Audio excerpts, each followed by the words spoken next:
Hi everybody, welcome. I'm Aurora. Today is November 20th, 2024, and I'm so excited. This is Lessons for Full Spectrum Humans. I've been running my curriculum at the moment in a little bit of a backwards way because I wanted to give you a lot of meat and potatoes about what it exactly is lasagna and why do you want to delve into these things before even going into the curriculum formally. Although on week one I did an intro and a little bit of stuff about lesson one. I'm going to do some more stuff from level one, lesson one, but I'm also going to talk about how does Flying Rainbow Lasagne relate visually or in a shape to your DNA. And I also want to talk more about this shape as the precursor or like the ingredients that you make lasagna out of. Gotta mute yourselves. Just my only request, everyone, when you come to the meeting, just please mute yourself.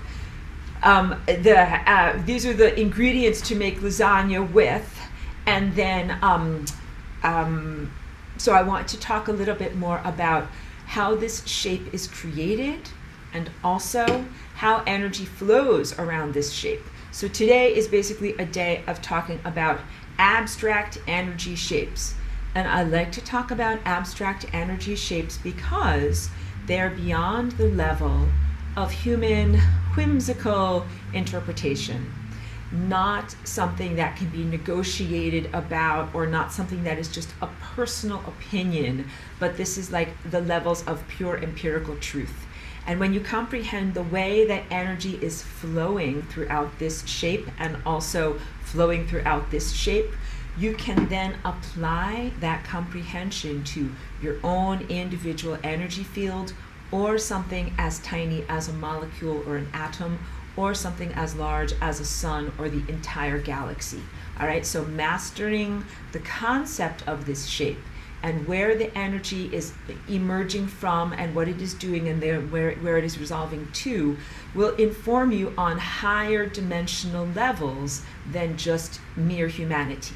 So that's the value of this. If you do something and you learn it only on the anthropomorphic level, that means on the level of human beingness, that's looking at the world through your higher senses here, which is a beautiful viewpoint, but it is not the ultimate viewpoint.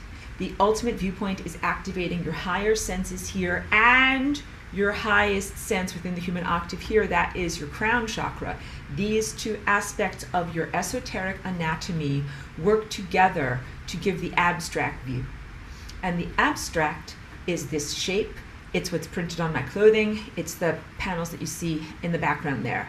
And the abstract nature of reality is awesome because there's no negotiations. There's no personal whimsy.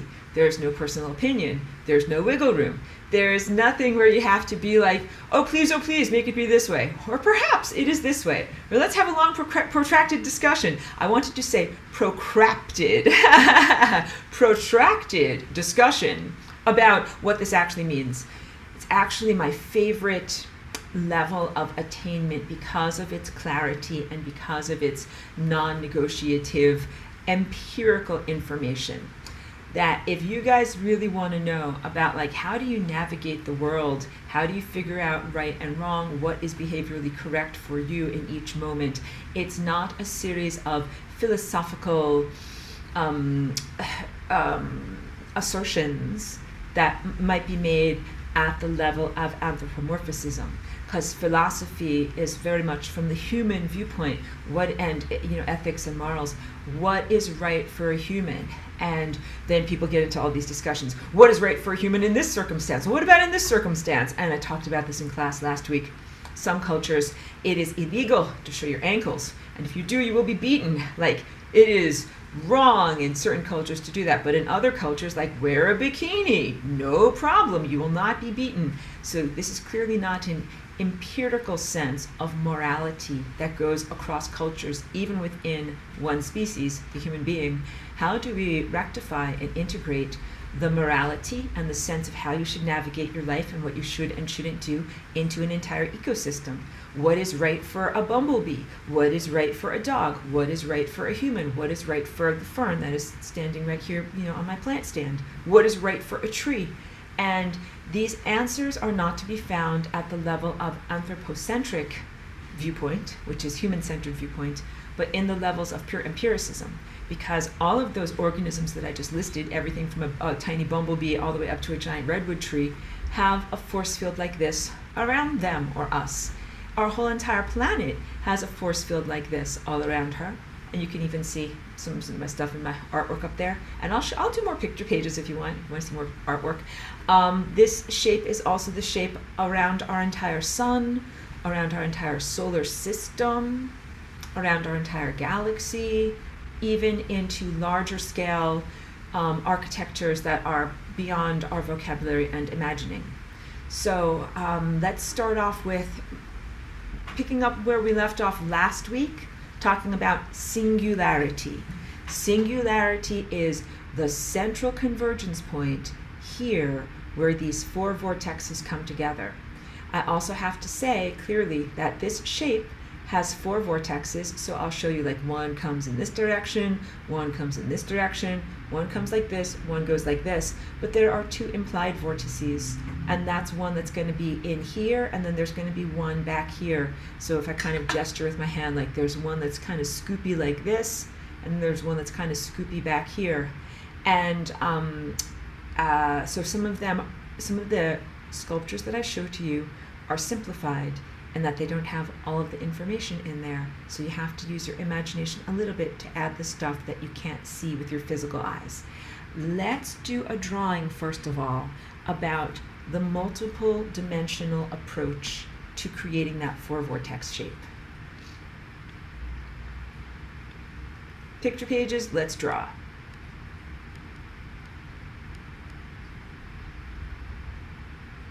Alright, hold on, let me just get a good pen and a good color. So the first thing is starting with a central dot, just like starting with the 0th dimension. And then the next thing is creating a flat circle like a hula hoop. That is a line, right? Like the first dimension. Then if we take that hula hoop and we either move it around in a circle like this, or you can envision creating multiple hula hoops, like here's another one, using the magical perspective. Here's another one, magical perspective. Here's another one that is sideways, and then here's a couple going away from the camera. So I know that looks like a pumpkin, but that's the next way of being able to conceive of this, taking that flat hoop and moving it in a third dimensional space, or creating multiple hoops around. So then what you have is the toroid. I hope you can kind of see that. I will highlight it in red so you can see. Here is the upper vortex swirling down to singularity. Here's the lower vortex moving upward to singularity. Now then we add another dimension, and that is to make this whole entire little central red vortex, we'll say it's like an apple's core after you've eaten around the flesh around the outside of an apple. What if we make that tumble end over end? End over end, meaning tumbling like that. And if you are able to activate it in that direction, this little place where I'm scribbling in blue and this little place where I'm scribbling in blue, they whirl around and they make another vortex that goes like this. And of course this one does so on the other side symmetrically. It makes a vortex that goes like this. That's how you get the four vortexes, like the count on Sesame Street. Let's count the vortexes. 1, 2, 3, 4.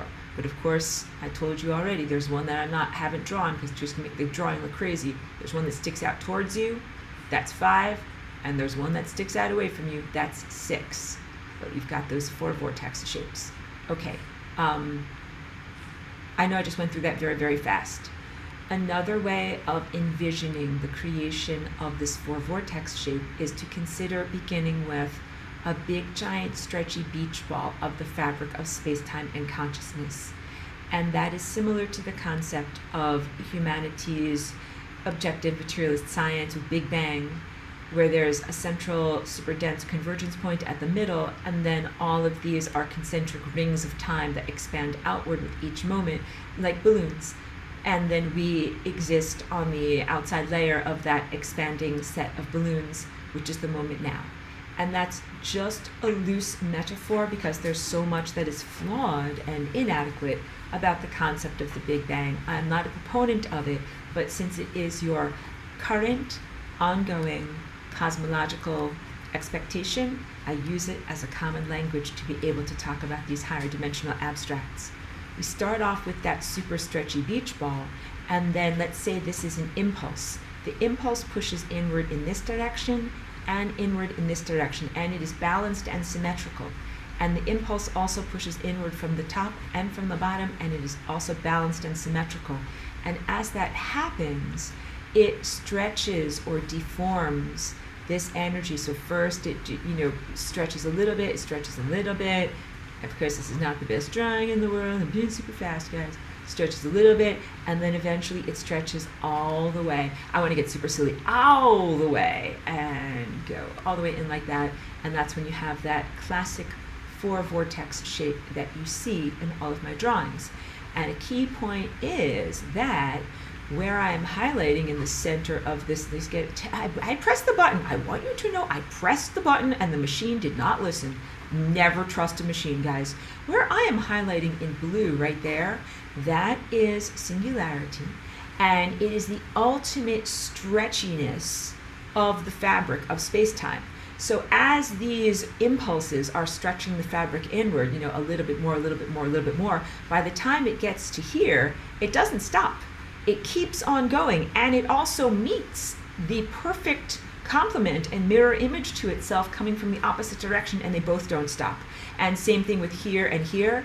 All of these are perfectly balanced time impulses or esoteric forces that all meet in perfect mathematical balance in that center, and they never stop, and they keep going infinitely towards one another, which might be a stretch for your mind. Like, we didn't just talk about the stretchy fabric of space-time. You have to stretch your mind to even conceive of this. But this is not like a static object, this place that is here. It is an endless inward journey. That is a key point of what singularity is, because it is an endless inward journey, and there is only one of them, or are only one of them, but it is present in many, many, many places. Like, that's it. My brain has liquefied. I need to leave class. You may leave the classroom. Oops, sorry. And you may scoop up your brains and come back when you're ready. No, I'm joking. Take a brief break. Whew, just whatever. Drink some tea, something. I can tell. Because I'm telepathic, I can tell you guys are just like, whoa, whoa. Hold on. No, it's true. At a certain point, you just get to a level of overwhelm where you're just like, what just happened? Where am I? I'm endlessly moving inward in a balanced set of forces that never stops, but is everywhere, but there's only one of them. No, you're doing good. Wait, hold on a second. Someone's telling me something about my sound. Oh, you guys, are you having trouble hearing me when I do the whiteboard? Because I can't tell my sound levels. Tell me if there's a problem. I don't know what the solution is, though, so apologies if my sound... Oh, let me see. I know why. I know why. That is why. Thank you for telling me I had to press a button. Now it will be better. Thank you. Hold on a second. Let me also just make sure. Here, my other music thing that was going in the background is now quiet. All right, good. Back on track. Let's talk about... Good, hooray. Let's talk about the complexities of this shape, because I always show you this in its simplified form, but this is what is actually going on. Wait, let me show you the proper one. This is clearly a prototype. That's why it still has glue on the back like that. And also, I have a larger one of these with all of these together. It's so fragile, and I've moved so many times it has broken. So that's why I'm not like balancing it precariously or to try. It's like even worse than this one. It's so broken. So I'm just showing you a little piece of what I'm trying to talk about to illustrate this. This is a simplification. It is made out of one measurement of circle, like whatever, a 4-inch circle. And there's just a lot of 4-inch circles put together here. So this would represent the calibration of one of your chakras. But this proportionally is accurate, and it represents all of your chakras. So you see where my finger is pointing at this lobe shape, this football shape over here. You see the same thing mirrored over here.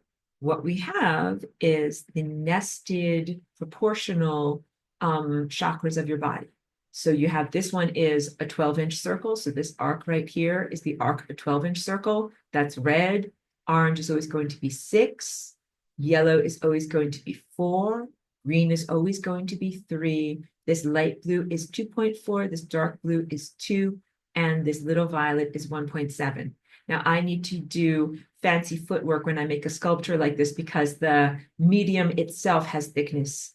Even when I draw these, I draw them with the skinniest pens or pencils possible, but even a hair's breadth, 7 of them add up, and then you get some levels of inaccuracies just from the drawing tools and the physicality of a medium that you're working with. You're not working with pure light. So use your imagination a little bit when you look at this and when you see what's going on here. But the key point is, or are, key points are nested proportional shapes, and there are going to be 7 of them, and they relate to the 7 colors of the rainbow. Why the 7 colors of the rainbow? Not just because I think it's cool, because when you add up those colors, you end up with white light. So what you're looking at here is actually a type of a visual equation. If you add up this plus this plus this plus this plus this plus this plus this equals white light. This is not arbitrary or whimsical or just something that's fun. There's deep, profound truth behind this and the formalism of this shape. In fact, if there's anything I can get across to you, it's the sense that there is deep, profound truth in the formalism of all of the shapes that I present to you. Although my words have a value in describing, painting a picture, narrating for you what is truth, the shapes themselves speak. And when you activate your highest level of perception and intelligence with your highest faculties, you will perceive the shapes directly, and they will speak information to you directly without the intermediary of language. So that means you will simply perceive this shape and know everything about it without having to have a narrator that says, observe the singularity, observe the roundness of the edge, observe the swirliness of the vortex. This means this and this is this. You just know everything on an innate, unspoken level when you perceive this shape. And when you see it, you'll see it in its completeness with all of these overlapping shapes together. And that is the precursor or the primary ingredient that you use to make lasagna out of. So in manifesting reality, in doing positive magic, in being a creative person, or in producing the cells of your body or a new human being, in all of these ways, producing things and being creative is positive and healthy and good, and it's your birthright. It's why you're here in the world. And also, you don't just make something out of nothing. You make something out of something. Like if you want to make something, you will need ingredients. This is a basic lesson that I can impart to you as you are becoming more masterful of your abilities. And Flying Rainbow Lasagne represents another level of mastery of externalizing the internal experience in order to directly shape and influence reality. So your internal state becomes your external state, or some aspects of it do. And when you do that, maybe if people think like something like magically appeared, poof, I wave my magic wand, I wave my magic lasagna, and poof, something comes into existence. Yes, the something that comes into existence has either causality or ingredients that make it. And I'm teaching you about the ingredients and the light quotient and the colors that are the ingredients for lasagna, okay? So when you take that chakra shape with these colors and you move it in a higher dimensional space, you end up with this shape. But what you get is a lasagna that's much more like the lasagnas I have in the background, where each one of these colors has a little ski jump. So this is a simplified shape, but you get a lasagna where there are 7 of these little ski jumps. All right, take a sip of tea, check to see if there's any questions. Oh, no, you got it. Okay, good. So all doing well. And then let's talk about the flow of energy. because these are not static objects. Both this shape and this shape, these are not static objects. They are highly dynamic. So I have made them out of plastic and I've externalized them as a sculpture so I can have like something to talk to with the five senses. But if I could be super accurate, you would see this as something that has energy flow. It is moving. And this is the definition of a standing wave, because also like I have made this out of sculpture material, but really it is made out of pure energy, like waveform energy. And the way that it has presence instead of kind of like falling apart into incoherence is because it is coherent. It is a standing wave. So a wave is usually presented as an up plus a down, a peak and a trough. And that's how you can think about this whole entire shape. Like here's an up, here's a down, here's an up, here's a down. Before we even go into that, because that really represents a circle that's been cut in half. Like you have an up, that means you have half circle. So the very first thing that we start off with is the first aspect of this shape is a circle. And I just showed you the primary energy path, emerging from singularity, coalescing or experiencing manifested matter, and then returning to singularity. That's your job. That's your job. You think your job is to like drive a car, drink coffee, go to your office and receive your paycheck. No, your job as consciousness is to emerge from singularity, coalesce into the physicality realm, and then find your journey back to singularity. I also just traced in this sculpture the membrane that we know as the membrane of death. That area right there, that little arc right there represents in the lower quotient of this sculpture, that vortex that is emblematic of your life. Now, of course, you have at least 7 of these large primary chakra vortexes in your body, and you are living one life right now. So that means that all of your nested chakras that are nested in this fashion are aligning with time possibilities that represent your life right now. This area of all of your 4 vortex shapes is your life right now. But this vortex and this vortex and this vortex, those can actually be totally different experiences. It's big stuff for you to comprehend. That those can represent different incarnations, parallel realities, or levels of self that are not the same as this ego self-definition, like my name is Joe Smith and I live at 123 Mockingbird Lane. This is my sweater. This is my cat. And you know what's funny? I always use that as my example of like, what are a person's like vital statistics? And then when I had my retreat in Sedona, it was on Mockingbird Lane. Dun dun! Can you believe it? I know. So I'm manifesting the inside to the outside. And in our class here, I always talk about manifesting purple cupcakes. Like if I say like, do an imagination exercise, let's all imagine purple cupcakes. It's going to come true one day. So I'm telling you, if I'm asking you as an imagination exercise to envision purple cupcakes, make them good. They got to be good stuff, not artificial dye, only good ingredients, okay? Because we're going to make those cupcakes happen. So you have the primary sense of emerging from the source and then returning to the source. And this area of the journey right here is the place that is like the gutter ball, where you should not actually go if you are swirling up the central vortex. I always place my pen here like this so that you can see, right? Like a tent pole. This impulse here, when I drew that image on the whiteboard a few moments ago, the red arrows are directly analogous to this impulse right here. This impulse is like God's finger dimpling the fabric of space-time. That is why this impulse is the only true timeline. It is the path of least likelihood. That is a statistical description of this is, of what says, better grammar. That is a statistical description of what this is. Let's talk about statistics. If I tilt this sculpture like this so that we can see that same time vortex, but now we're looking at it from the top down, you can think of it as a target like for archery practice. Here's the center, and you get the most points for going an arrow directly into the center. And the likelihood of that is very low. There's only one center of this whole entire area of likelihood. But there's many, many places where my pen can go that are around the periphery. Those are many wrong timelines. And now there's many places where my pen can go at this level of incorrectness in time.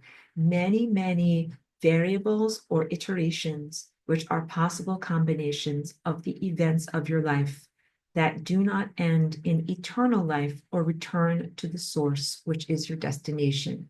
There is only one pathway that takes you in physicality back to the source.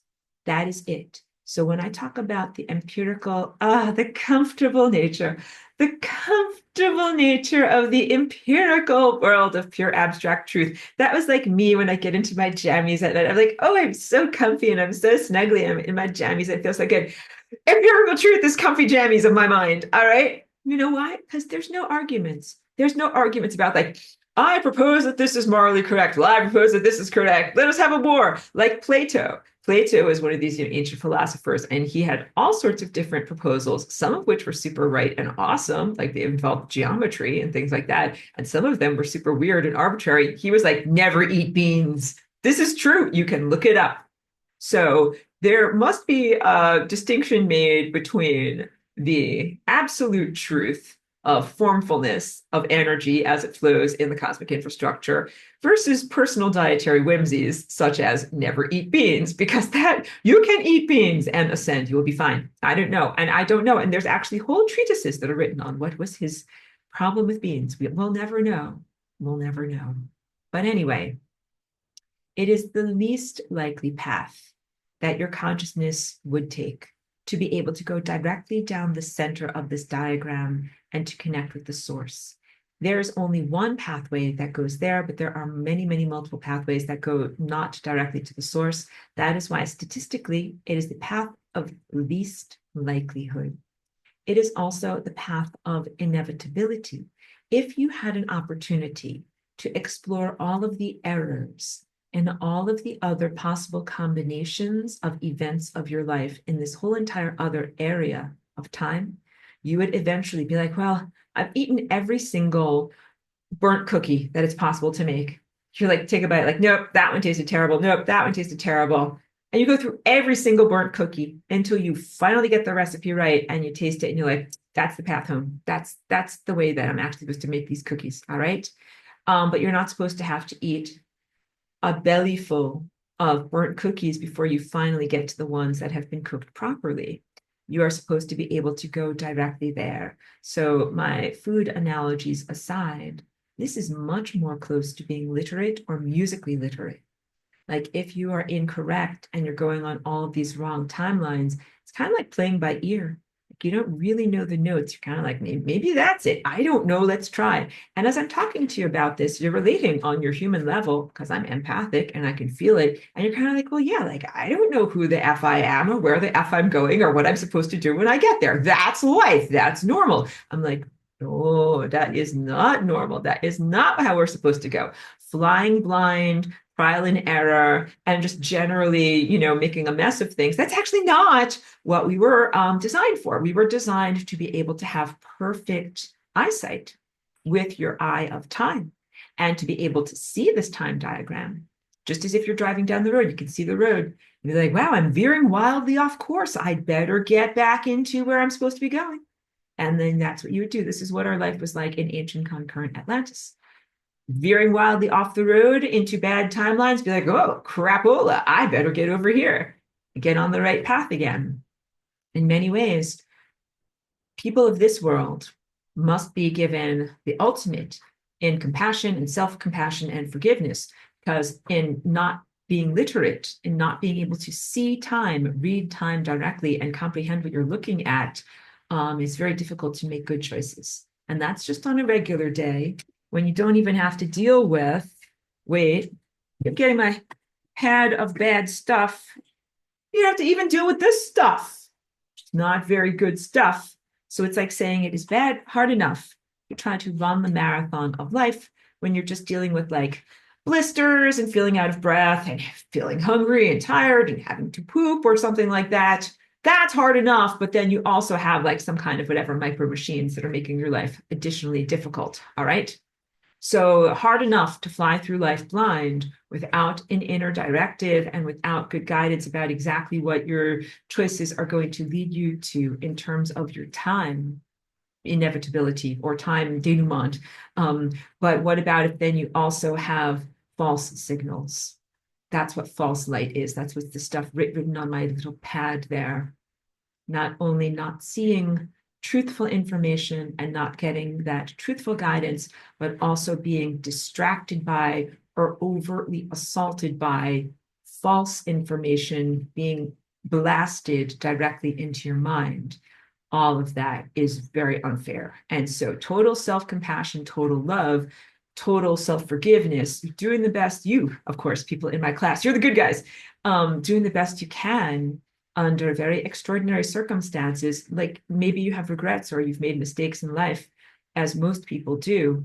Compassion towards yourself is like, yeah, like I couldn't see anything. I could not see through the windshield of my car. I could not see the road of life. I did not know what is the right thing to do. I tried the best I could and made a giant mistake. Just like be like, it's okay. Love yourself and then fix the mistake. That's it. So we don't really say like, oh, as an excuse, I did this thing wrong and that's it. Just leave like a pile of doo-doo in the middle of the road. No, you made a mistake, but please fix the doo-doos that you made. And what does that look like? It is unique to each situation. So for me to say it with verbal language, all I can say is it is unique to each situation. But if I said it in time language, I would say, oh, well, you rectify. If you are 3 degrees off of your course, correct your course by 3 degrees. Here's, look, you're 3 degrees in this direction. You need to go like this and be going in this direction. Or maybe you propose that 1 + 3 = 2, and it does not.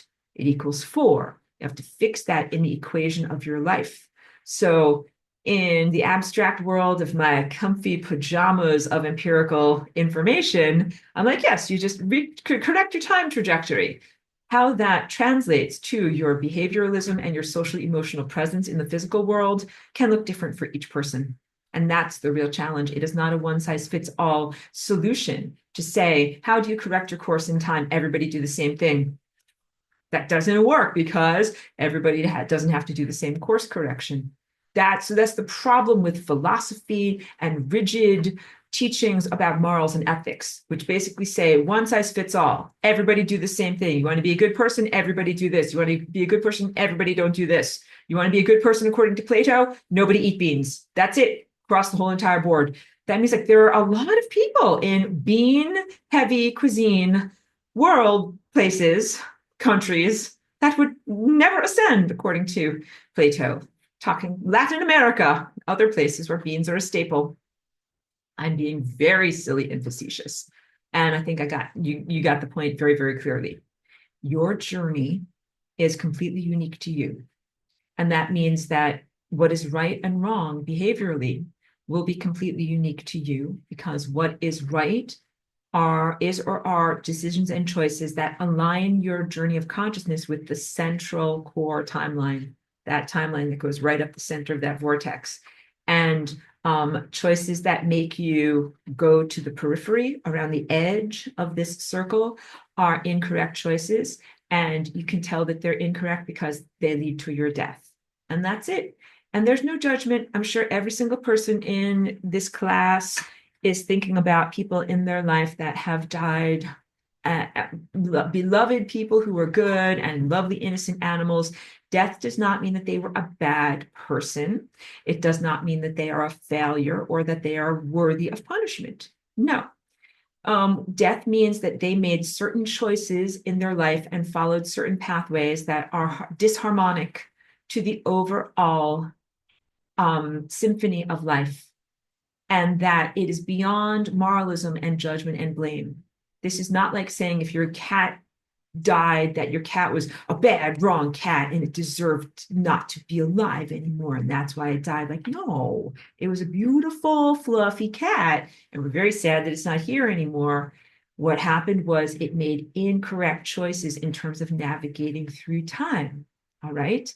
And also, you can be philosophical or maybe comforted in the sense that if you have a cat who died their timelines diverged from you, but their consciousness did not end in its journey. So now let's draw it for everyone to see. Get a new whiteboard. I hope you guys can hear my voice. Okay, I hope I pressed the correct buttons. Okay, first let's draw. This is from the side. No, do a better one, please. Oh my God, I can't take it. The world is falling apart. Okay, just first, oh my God, this needs to go like this. No, that is not even the right color. I can't, that's, somebody help. Help, I need help. I don't know what to do. Okay. Wish me luck. Maybe this will work. A miracle has occurred. The Star of Bethlehem was seen in the sky, and I was able to make a red line on the screen successfully. Oh my God. Okay, and now let's just see if more miracles can occur. Good. These are two overlapping lives. Let's say the red one represents your cat and the green one represents you.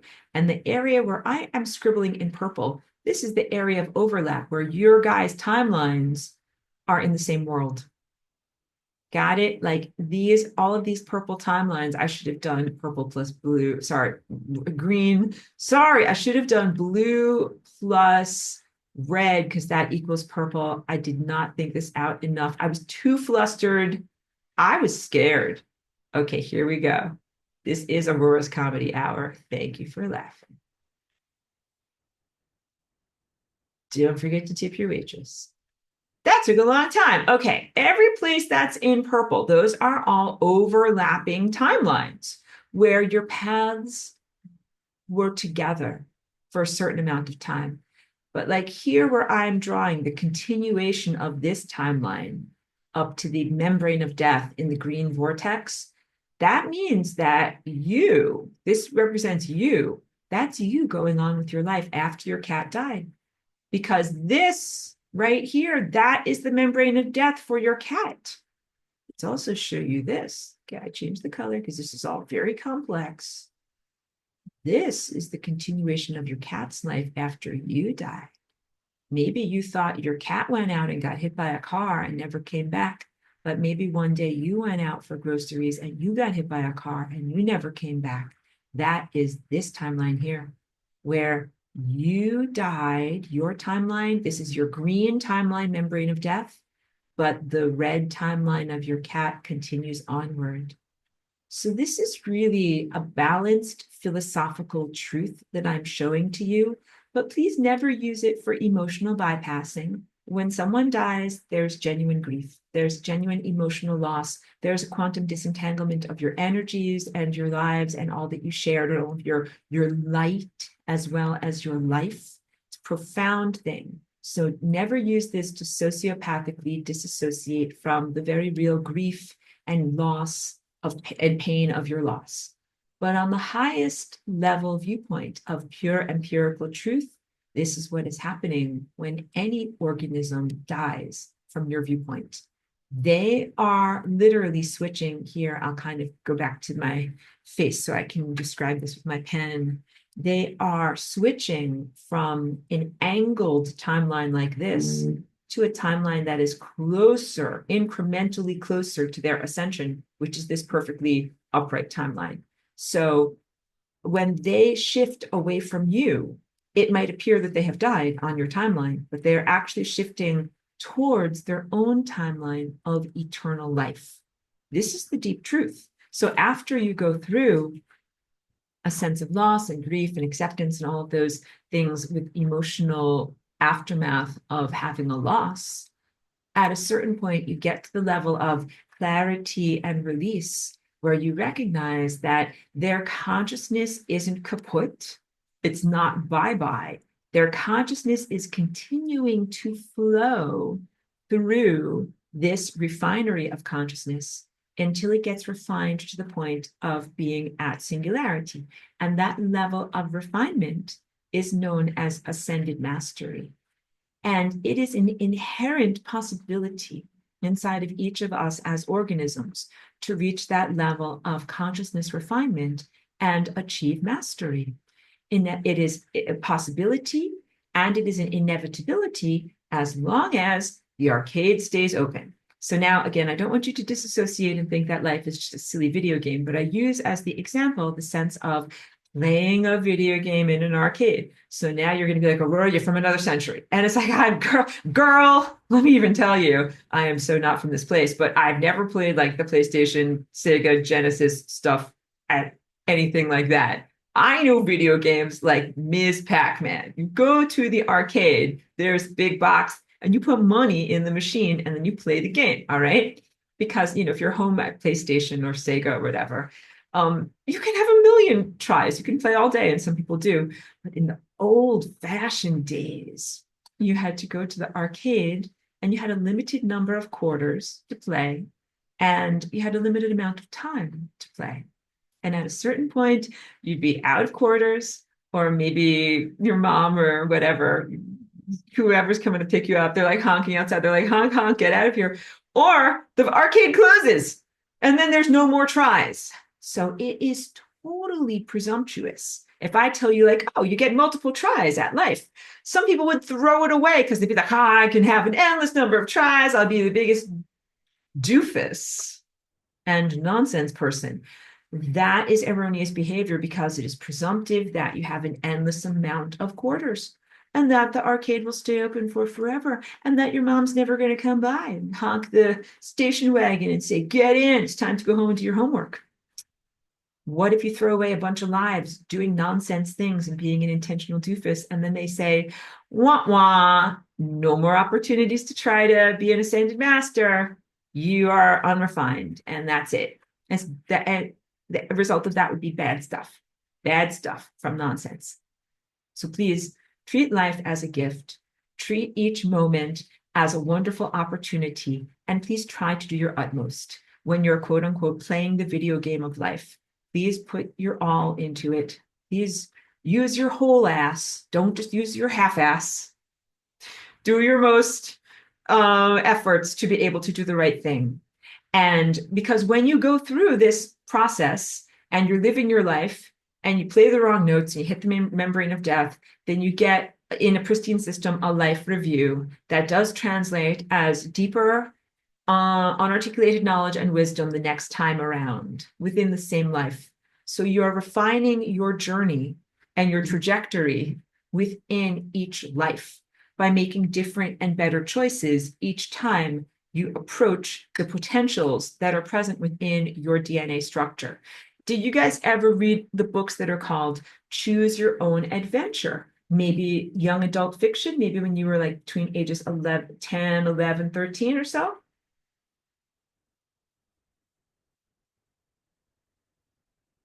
Good. I like that. Aurelia likes my comedy hour. Yep. Because she says it's very helpful to use the comedy for all of the parts which fear death. All right. It helps a lot. Good. And Chris is saying excellent clarity. Well, if you guys aren't familiar with Choose Your Own Adventure novels, maybe they're not in vogue anymore, but it's simple writing, and it's usually a narrative story that says something like you and your friends are traveling through the woods. You come to the path comes to a V. Do you go to the left or do you go to the right? If you go to the left, turn to page 7. If you go to the right, turn to page 21. And there are different events that are generated from your choice to go through the different opportunities in the book. But there's in the Choose Your Own Adventure novel, not really like a right answer, but in many of the ends of the story, it's like you end up dying. You did the wrong thing. Like turn back to page 1. The dragon ate you. Turn back to page 1, and then basically what happens is you find yourself back at the beginning of the path with your friends in the woods, and you say, whatever you do, don't go down that road because that's where we got eaten by the dragon last time. And there's a lot of deep cosmic truth in that portrayal of the multiply branching structure of time. I already told you, every time you make a choice in moving through your day, you are literally creating that V or branch in the road that moves forward into 2 separate timelines. One timeline, you choose to make coffee in the morning. One timeline, you choose to make a tea in the morning. Branching roads. And hopefully you're making the right choices so that way you don't get eaten by a dragon. You're like, hooray, I'm still here. I made the right choices. I did not die. So just the experience of life should inform you you've made the right choice. But now let's talk about what happens if you have made the wrong choice. Implied in the experience of death is the concept that you have made the wrong choice. Not that you've been a bad person, but that you have miscalculated or misguided yourself or been misguided through the obstacle course of life. And for good souls, and I comprise all of you here in this class as good souls because you're here with the openness to learn, to be educated, and to change your trajectory and to change your behavior once you know that you've done something incorrectly. So you've made only your mistakes out of ignorance. You're good people. You're here to learn. When you get to the membrane of death, there is an unfurling of the genetic sweater. So throughout your life, your DNA has been knitting itself together. Your DNA is similarly dynamic, just like these shapes and polygons that I'm showing to you. And it is a time crystal. It's not just one snapshot. I'm laughing. I'm like, oh, these scientists in this world, they think that DNA has no transformative behavior. And if you just take one snapshot of it, then that can define it for its whole entire life. Blah, ha, ha. This is so silly. But that is very silly because that would be like taking a picture of you when you're 3 years old and being like, that's your ID badge for forever. It's like your face does not look the way you looked when you were 3 years old to who you are now. Like you have grown and changed and evolved. And clearly that is not the definition of the totality of who you are. Same thing with DNA. Like if you take one snapshot of DNA, that is its dance in that moment, but that's not who it's always going to be. It's going to grow and change and evolve and create all these amazing different, complexities and new shapes. So that's the first thing is that your DNA is constantly evolving and your DNA is doing many things too, some on the esoteric level, like I'm kind of just collecting my thoughts so I can talk about all these things. Some of what your DNA is doing throughout your life is behaving like an architect's blueprint. And yes, is the basic recipe for like how to grow your earlobes, how to make brown hair, like any of these things. That is written inside of you. But also your DNA has behavior. Like what does this body do in the presence of this stimulus or in this opportunity or when this circumstance happens? How does the body respond to this stuff? And also your DNA is literally a narrative story of everything that you've been up until that moment. Like your resume, it is your biomolecular resume of everything that you've experienced up into this moment. And it is built on the platform of the resume of your ancestors, your biological ancestors. So that's your people, who you come from, wherever your grandparents, great grandparents, and ancestors of deep antiquity come from. But it's also your soul ancestors. So that would be the parallel lives and soul light, coherent light family that you are in a complementary process, parallel process of self-discovery, wisdom, and enlightenment. So you have different ancestry, to make that clear, biological ancestry versus soul ancestry. So I am in a body, first of all, that is not my natal body as I may walk in, but the ancestors of this natal biological form are people from Eastern Europe, literally from the mountains that are called the Caucasus or the Caucasian Mountains. Those are the ancestors of this body. But on a soul level, I am not just limited to the people that are known as Caucasians or Northern or Eastern Europeans. I am related to people on all different continents, people of all different facial shapes and skin tones and body sizes and shapes. So please know that in your own body too, whatever is your present level of biological form, you have biological ancestors, and also you have soul ancestry that might not be a part of your biological body, but is very much a part of your journey of consciousness. None of this has to do with cultural misappropriation, as I know that is like daintily stepping over the tight ropes of cancel culture and all these things, because it's a big no-no in this culture right now to identify or misidentify with a particular group of people or race of people or culture of people if you were not biologically born into that group. So I'm not encouraging cultural misappropriation, even though if you must know, you are all right now guilty of cultural misappropriation. Do you know why? If you are wearing pants and you are not Celtic, it's not your wardrobe. Good Romans wear tunics. You are descendants of the Roman Empire, are you not? Like, why are you all not wearing mini skirts? Why are you wearing pants? Especially you men. I'm just joking. Again, far afield, and I hope that the comedy comes through. But no, yes, things get misappropriated and then they get, of course, normalized into the culture and become something that is just a part of how you define yourself. So all of that identity politics and cancel culture, of course, is not something that I agree with. And it's probably not even worth clouding the waters by talking about it. But it's important for you to know that you have the resonance of your DNA through time into deep antiquity to people that you're biologically affiliated with, and also some to people whom you are not biologically affiliated with.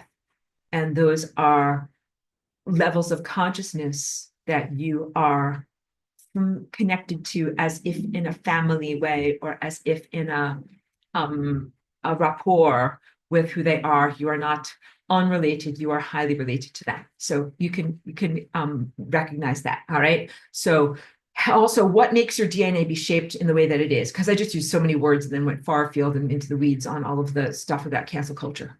But what makes your DNA shaped the way it is? Not just a bunch of stupid molecules. Take my path of light class, the warping and bending of the fabric of space-time at a tiny molecular level. Yes. What is the force field that defines the shape of the strings of your DNA? Humans call it the morphogenic field or morphogenetic field. I've heard it spoken about in different ways. All that I can agree upon is that there is a formlessness that is a wave presence that is full of information and energy, that is the definition and soul signature of who and what you are, that is a precursor to and is independent from the DNA that exists in your body that you can see under a microscope in the realm of the five senses. These two things are interrelated, but they are independent. So if somebody takes your DNA and is like, I'm going to CRISPR you, I'm going to snip this out, I'm going to take this over here, I'm going to snip this, I'm going to put this back in here, now you're Swamp Thing or whatever. And you're like, okay, fine, like your DNA just got CRISPR'd. But there is a force field that is your force field that even predates your blueprint, and that has not been corrupted at all. That is pristine, and that follows you from lifetime or experience to experience, from parallel experience, or lifetime to lifetime. It follows you across your journey, and it grows and evolves with everything that you have learned. So that is really the place where learning and wisdom and light is accrued through your journey. Because when you hit the membrane of death and you get your, your life review, you're like, well, technically, I don't have a body. Technically, I don't have DNA. Like, how can I write this down and remember this? I can't write it in my DNA. I don't have DNA. It is written in your morphogenic field. It is your field of learning and knowing before DNA is even assembled. So you hit the membrane of death. I call it the big giant clipboard. There will be a clipboard. You're like, wait, Aurora told us about this. And a person, and they will be like this. Wait, here's the clipboard. Here's the person. They might have glasses. We need to talk. This is all the stuff that you did wrong. This.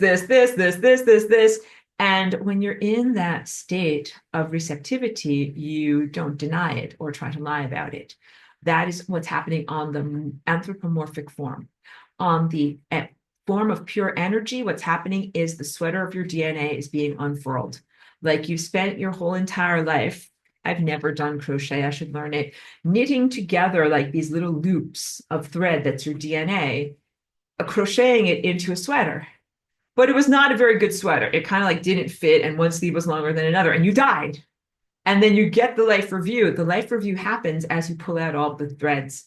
And you're like, with the process of pulling out the threads, you're with the like cosmic whatever quality control person. And they're like, see, this part, let's pull this part out. That's the part where you really messed up. That's the time loop, or that's the knot, or that's the part where you counted wrong and you didn't get this part together correctly. And you're like, oh, that's that thing that I did wrong. Next time I should do it better. So you pull out all these loops of your sweater until it's just a bunch of yarn, which is the potential for life. And going through that process, you internalize the places where you could have made a better choice or you could have done better or what you would like to do. And as good people, that is always the assertion at the end of that process, almost across the board. um, the soul or the consciousness is like this. Give me another chance. Give me another chance. I can see now all of the places where I screwed up and all of the things that I could have done better. I'm a better person than this. Let me have another try, which is kind of like saying, let me have another quarter at the video game. I put it in Ms. Pac-Man. Let me see if I can do better next time. So that is a beautiful response. And it is almost always, made possible so that you can go and have another try. Very, very different than a type of consciousness that intentionally nosedives its life, like sabotages its life, like make all the wrong choices and then smash into the membrane of death. And then as the sweater is being pulled apart and the overseer is like, yep, here's where you made that terrible choice to like get on your motorcycle at 95 miles an hour and drive directly into a brick wall. And you're like, yep, I did it wrong. And I don't want to learn and grow or change. And the overseer is like, looking, takes off the glasses and is like, who are you? What is wrong with you? And get to the end of the process and be like, okay, so what have you learned from this process? Be like, I've learned nothing. Let me go back and make more mess. Like that. Can you tell my shoulders go down? I'm like, nah, that is not what this is made for. Like these are two different categories of people. Not to be so reductionist and dualistic, but you, good, lovely people who are here in my class, are good people because when you learn about your mistakes, both during existence and also after you've died or in your in-between interim levels of existence, you you have an innate desire to do better and ask for a chance to do better, to do it again. But I'll also tell you that we as a group, like as a soul group, have been like fooled too many times by these consciousnesses that have no intention of healing, growing, shifting, or evolving. Last week in class, I called them the sweat hogs. It's another very outdated cultural reference to an old show called Welcome Back, Kotter. That was about a teacher in the inner cities in New York City who was intending to revitalize the educational process of a group of very unrecalcitrant students who were very resistant to his teaching methods. And the sweat hogs were very surly, like this, and comedically inept. And they didn't want to learn or grow. And of course, the teacher's job was to be like, I'm going to make you excited about learning. And they were all like, we're not excited about learning. Go away. So there are some consciousnesses that are like the sweat hogs. And they are here in the school of life, as you are with me, but they are not making good choices. They are not doing their homework. They are not learning and growing from this evolutionary process of being in the flow of time. And when they are shown their mistakes, they're like this. They're like, yeah, I knew I did the wrong thing. Screw you. Put me back in. Let me have another chance. Which is like, this is totally the right. It's like they intentionally killed Miss Pac-Man. They let the ghosts eat Miss Pac-Man. And it's like, you ruined the game. You didn't try hard. Now you want to try it again. Not acceptable. And those same unrecalcitrant sweat hog-like people are here in our world right now. And they are really responsible for a lot of naughty things. They don't just act in their own life doing naughty things and driving their motorcycles into brick walls at 95 miles an hour. They do technological naughty things that are very, very wrong and bad that have an impact on all of our lives too. And they don't care that they're doing something bad and wrong. And they don't care that they're hurting you and me. And they don't care that they're sometimes causing the death of you, me, sometimes butterflies, redwood trees, cute kittens, and sometimes the entire planet. There are very negative timelines where the whole entire planet gets destroyed. The planet herself has a time body like this. The planet herself has an ascension timeline that brings her own consciousness into direct rapport again with the pure source that emanated her. And the planet herself has many multiple negative possibilities around that central core timeline where the planet can die or go kaput. Like, this be a sweat hawk. Like, what does a dead planet even look like, Professor Cotter? And it looks like the asteroid belt that is between Mars and Jupiter right now. That is what happens when planets die. They don't look very pretty. They look like a bunch of rubble. Also, Mars is dead, and it is a dead planet because it has no more magnetosphere. This is the shape of the magnetosphere, the time body or the light body. Earth has a magnetosphere, but Mars does not have one. And it does not have one because of the crappy time machine or the very, very poorly calibrated Merkaba that destabilized the entire planet and all of the inhabitants there and harmed the core of Mars, harmed the atmosphere of Mars, made most of the water on the surface of Mars either like go off into space or boil away or be demolecularized, destroyed the planet. So you still have kind of like a dead corpse up there, but it's not necessarily a dismembered corpse in the term of the asteroid belt. It is just a big, giant, dead, bloated corpse that is still together as a thing. Very lovely, right? But that's the primary trauma that is being worked through right now on the surface of your planet. Guys like Elon Musk, Elon Husk, filled with AI. He is one of the consciousnesses that was unresolved, part of the crap time machine experiment on Mars. It is why he and others that are like technologists and transhumanists have this burning drive or deep desire, motivation to go back to Mars. They know that that's where they're actually supposed to be, but their planet is dead. And it makes them a little bit psycho. They're a little bit insane and destabilized emotionally because they're not on the planet they're supposed to be on. And they have shoehorned themselves into the DNA of this planet here. And they're trying to kind of like make this planet the way they want it to be instead of accepting the way it is. And now they're doing, I just don't even get me started, but these are my feelings. Now it's like not only bad enough like coming to the planet, shoehorning yourself or violating the genetic code to be here, but then also being like, I don't think I like this planet. I think I'll put up a bunch of satellite poops, the Starlink doo-doos that go around the whole planet to make an imprisonment here. And then also, I think I will pilfer all of the resources that I can, become a billionaire, and build some clank-like metal spaceships to fly back to Mars. It's like, if you didn't want to get to Earth, in the first place, why didn't you just stay on Mars? Because they were busy destroying Mars. Because the answer is they were busy destroying Mars. There are very few people who will even talk about this or admit to this. I know it's very esoteric. It's beyond who he is as a technologist and as a cultural influencer. And now he is very aligned with or influencing the political realm. And so he's just even more of a figure of notoriety. But you got to know about where he comes from as a soul. Your soul can be about a definition about more than just who you are in your biological realm of your ancestry. It can even be about what's your planetary ancestry. All right, because I'm not even talking about Elon Musk and whether he was born in the United States or in another country. I'm talking about whether he was even from this planet or whether he is a semi-naturalized citizen of this planet. But he's not acting like a good visitor here, which is why I say persona non grata. Unlike me, because people are about to say, like, Aurora, I'm even like drinking the Kermit tea, like the meme, like, Aurora, like, aren't you a visitor to this planet? Sip the tea.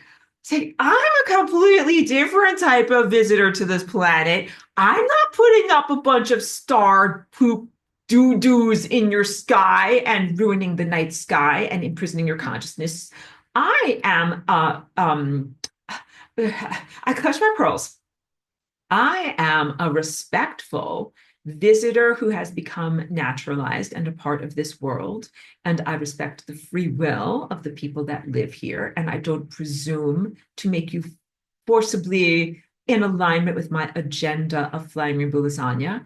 I offer it, but I do not forcibly impose it upon you. And I'm not here to plunder your resources. And I'm not here to harvest your energy. I make that very, very clear. I'm like, actually, I have plenty of my own energy and all of the access to resources that I need in terms of like making lasagnas. Like, I don't have to be like, oh guys, like let's do a energetic GoFundMe campaign so we can get together enough energy to do a lasagna. I'm like, no. Like, I have tons of lasagna, I have tons of energy. I go out to the grocery store all the time. Here are some avocados, have the energy.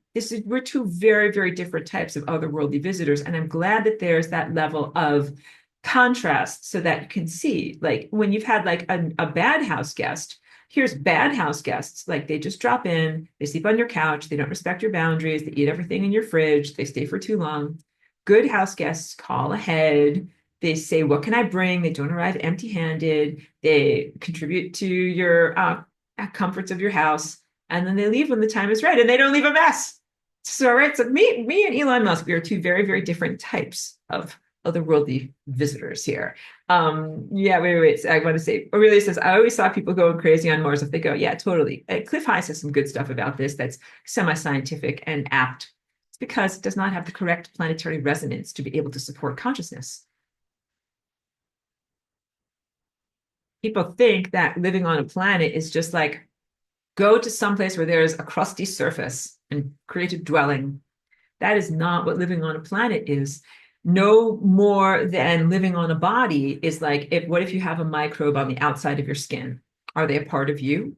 Are they a contributing member of the health of your body? Sometimes they are. Like, sometimes there's lactobacillus and positive microbes on your body that you're like, hooray, keep doing what you're doing. You're allowed to live on me. But then there are some hijackers or opportunists in the microbial realm that are just like, I think I'm living on Aurora's face. I'm not actually contributing anything. I'm not causing an infection, but I'm just kind of here for the ride. I'm like, that is not a welcome visitor. And like, there's symbiotes and mutualists and things that are reciprocally uplifting. And then there's things that are just there like to take resources and possibly cause a problem. There's like neutral at best. And then there's, active, harmful pathogens, right? But symbiotes, mutualists, and my own cells have a connection to me. They're not just like, I just live on surface areas of Aurora's skin, but I'm not a part of Aurora. Can you imagine that? That would be the ultimate insult. Like, I just live on your crust, but I'm not really affiliated with you. And I wouldn't actually help you in any way or protect you. And if something else was drilling into your surface and making bad problems, I would do nothing to stop them. Like, that's not actually a very, very good thing. All right. So when you go to another planet, you're like, hi, I'm here. I'm just gonna live on your crust. You're like an invading bacteria. And if you start to drill into the crust of the planet, then you become a harmful pathogen. And the planet is like, who the F are you? You don't belong here. You don't match my frequency. Why are you drilling or, inserting yourself into me? And you mentioned people go crazy or become destabilized by living on the wrong planet. You're totally correct, Aurelia. So when people go either to a different planet other than their own, or try to live in a clank metal spaceship, which is different than flying rainbow lasagnaing across the galaxy. But you try to go like in a metal spaceship and you're flying along like this, you have no energetic connection to the planet. Like, all of you guys have a root chakra connection to the planet. When you walk along, your feet are connecting to the planet. When you sit on the planet, your root chakra in your pelvis is connecting to the planet. And even if you're always wearing shoes or always in a car or never connecting to the planet, you still have physicality structure connections that are frequencies, like intangible frequency of your body that connects to the frequency of the planet. And this is how you stay alive. Like, staying alive is not just receiving enough calories to ensure your continued existence. It means that your energy field, which is shaped like this, is integrated with and is complementary with the energy field of the planet herself. And like, I didn't even go through enough of the energy pathways that go through here because I only really did a circle. That's how profound this is. I just spent like an hour talking about one circle, but it doesn't just go in a circle, it goes in a figure eight. And it doesn't just go in one figure eight. There are many of these lined up together. So you might have a giant waveform that connects to other people, or you might have a giant figure eight waveform that connects to the planet herself. And you also have these vortexes that swirl around this way and go inward and down to there. And this one swirls around this way and goes upward like this. And this one swirls around this way and then goes inward like this. But wait, folks, there's more. If you order now, this offer is not available in stores. These vortexes also spin around like this. So even while they're spinning around like this, they're also spinning around like this. And you've got these wild figure eight motions like this. But wait, there's more. This not only slices and dices, it also turns itself over and over as an entirety. And so that is where, when I talk about the actions of the Flying Rainbow Lasagna, you have like the up-down oscillation, the left-right, the in-out, and then the tumbling end over end. Those are the next highest dimensional dance forms of something that is already dancing. So it doesn't stop doing its figure eights while it's doing the up-down. It does figure eights and up-down at the same time. And it does left-right and figure eights left-right at the same time. It does in, out, and figure eights at the same time. It does tumbling end over end and tumbling end over end at the same time. At the end, I just turned into Crazy Eddie. That's another old advertisement. I'm getting very silly, but he used to say, our prices are insane. So sorry, I'm very, very silly now. Restabilizing. Melissa says, and Aurora, you are originally from Earth too. Yes, thank you for that clarification. It is absolutely the truth. So I'm not just some random passerby who was like, oh, nice planet. I think I'll take a little lasagna break and go on down there. No, not at all. For anyone who doesn't know my backstory, I do not originate on Mars. I actually originate on Earth. And I am a part of the culture of Atlantis, ancient concurrent place that is imminently imperiled or has already been invaded by the invaders from Mars. So me and Elon Musk, not only are we diametrically opposed and different in our value system, but I actually live here. And he doesn't live here. I'm not just the person who's sleeping on your couch. I actually live here. Yeah.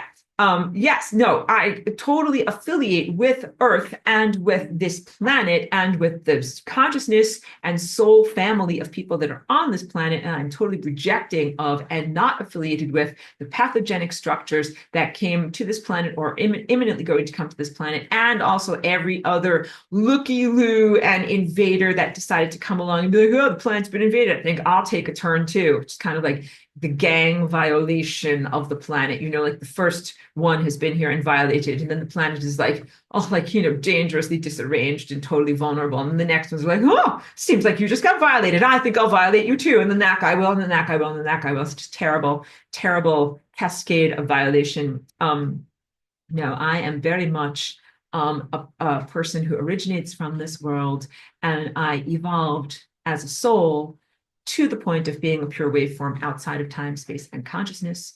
And that is why I feel such a need to be here and to protect you guys as you are going through your first ascension experience. Like, I have already done the ascension experience. I know what this is supposed to feel like. And I'm like, those guys don't have a snowball's chance because they don't know what this is supposed to even be like. And you got people like Elon Musk and his agenda screwing it up for you. Difficult for you to see through the windshield while you're driving down the road of time, and then implanting all sorts of malware that is the antithesis of GPS. God positioning system is supposed to be like your information highway that tells you where you need to go in life. And instead, there is something that is the whatever frequencies of crapitude system that tells you to do all the wrong stuff. And Aurelia says, saw them making thousands of medications to deal with the incorrect conditions, but it not working at all. Absolutely. So Aurelia, you're able to see down some of the time roads and to see what these very, misconceived, like terrible ideas. What happens when people with these terrible ideas, what ends up, what is the result? Like, don't be on any of these timelines that Aurelia saw or that I'm describing. But yeah, there's timelines where people do what is called breakaway civilization, get together a bunch of technology, a bunch of clank-like metal spaceships, plunder the resources of Earth, and go colonize another planet. Maybe they're going to colonize Mars. They're going to try to fly somewhere else in a clank-like metal spaceship. And they're going to say, I know that we can't live there naturally, but technology will save us somehow. That's the flaw, because it immediately distances yourself from nature and diminishes the necessity of having a natural connection. It's the ultimate in hubris. It's because people are right now in this world where they're like, yeah, I don't live in a connection to nature. Like I live in a house or an apartment building. I live in a city. I drive every place. I never experience sunlight. I never eat natural food. All of my food is very, very processed, and I don't do any natural activities. All I do is look at a computer screen or type on a keyboard all day long. And whose life does that describe? Not me. Elon Musk. That guy is so pale. Like he has never been in the sunlight. He never goes outside. I'm sorry. I'm really down on him, but you can tell why. And I think he's got I think he could take the criticism. He's like a billionaire. He's definitely a person of notoriety. I think he can deal with criticism from me. Because I don't want you to think that I'm just like singling him out, like why him? And he's some poor. He's like, why is Aurora always being so mean to me? It's like because you're an invader and you're stealing our resources. Stop. Um, but wait, I get so silly sometimes. I have to wait. I have to redirect. Yeah, Charlie B says technology is actually a form of might makes right. If you have the tech to win a war or rape a planet, you do it because that's what you built the technology to do. You pretend it is your personal quote unquote permission slip to do things that are so very wrong. Thank you for articulating that viewpoint for us. And I do recognize how technology is utilized by people or organizations or creatures who don't have a natural inner strength. Like clearly, if you're naturally a very strong person, you have big muscles, you can get something done. You don't need a giant exoskeleton to put on to be able to like lift a heavy boulder or run very far. So it is only a very weak organism or creature that's like, well, I don't have muscles and I can't do this and I can't get anything done. I know I will build some technology to be able to capacitate myself. And also not just to capacitate myself, but to use my capacitations to be power abusing over others. That's the real psychopathology. Because look, if someone had no legs and they were like, wow, like I can't go any place, I have no legs, I will build technology, then I can go places. We'd all be like, okay, fine. But then what if they're like, now with my technology legs, I want to stomp on top of your face and do bad things to you. You're like, this is not very sympathetic. Like I was sympathetic with you to a point because you had no legs. But now that you want to smush my face, I'm like, no, you can't do that. That is not okay. So this is exactly the comedic yet truthful view of technology in the world. Myself as Aurora and many other benevolent waveform creatures, we're all like, you don't use technology. Like if you have legs and you can run a marathon very easily, you'd be like, why in the world would I need this crazy, bulky, silly exoskeleton that comes at so much cost? You'd be like, no, like I use my regular legs and I run. Like that's what I do. But these other guys are like, well, we don't have legs. How are we supposed to run? And we're like, oh, poor you. Well, okay, fine. Like make your fake legs and you're going to run. And then they run and they try to run on top of you. The legs are space travel. Their fake legs are clank-clank metal spaceships and other forms of interdimensional devices, including artificial portal technology. And they're like, wow, we can't get any place.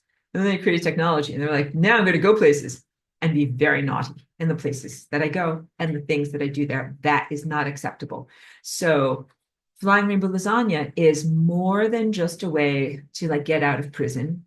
It's more than just a way to manifest stuff so you don't have to pay for stuff at the store. That's the silliest thing. No, it is a vehicle for consciousness transport that is even more profound and amazing than any clank clank metal spaceship, whatever, flying through the atmosphere with fire coming out of one side, like, big giant, like kind of penile shaped thing. It's even better than that. But it is not necessarily about moving matter from point A to point B. And it is not necessarily about plundering the resources from point B when you arrive there. And it is not necessarily about whimsically going places and exploring them just for the purposes of seeking out new life and boldly going where no one has gone before from Star Trek. It's about doing the right thing. So you're not just going to randomly bring together the fabric of reality in order to do this, transformation of the space-time continuum to be able to transport your consciousness just to buy a gallon of milk. Like, just, I need to get down to the corner store. I'm out of milk. I'll bend the fabric of time, space, and consciousness, and poof, now I've got the milk, and I never even had to get in my car and drive there. It's like, that is not okay. You don't use it for those purposes. And of course, when you are a civilization or a species or a consciousness that has developed this concept, then you are beyond the need for getting a gallon of milk. You don't have those requirements anymore. So you don't use this highly advanced maneuver as a mundane secularism or something that is very profane and ordinary, because you no longer are living an ordinary life, because you have transcended that level of reality and those materialistic needs. So you're not going to just hop in your Flying Rainbow Lasagna to return a library book or some, small task, put something in the post office, send something in the post office. It's like, that is a waste of lasagna. That is not what you do with this. Similarly, what I would not do with lasagna is, let's say that I'm going to bend and fold the fabric of space-time to take like little pieces of an incredibly valuable substance like gold or something like that, or gems, and fold all of those tiny molecules into a gem that is focused in this space-time moment. Like, I can be rich, I tells ye, like a pirate, arg matey. You're not supposed to do this just to pirate the world. You could create something that has a value. Like, you could create a nice big nugget of gold, and then you'd be like, look at that, I have a nugget of gold. It's like $5,000, but you have done it at the expense of destabilizing the entire fabric of space-time. That would be, in terms of energy, billions of dollars of wasted energy for you to be able to create this small materialistic object that you could sell as a commodity for $5,000. All of that is very wrong. All of that, the philosophy and the approach and the motivation behind it, is all very, very wrong. Let me just drink a little bit more of my wonderful tea.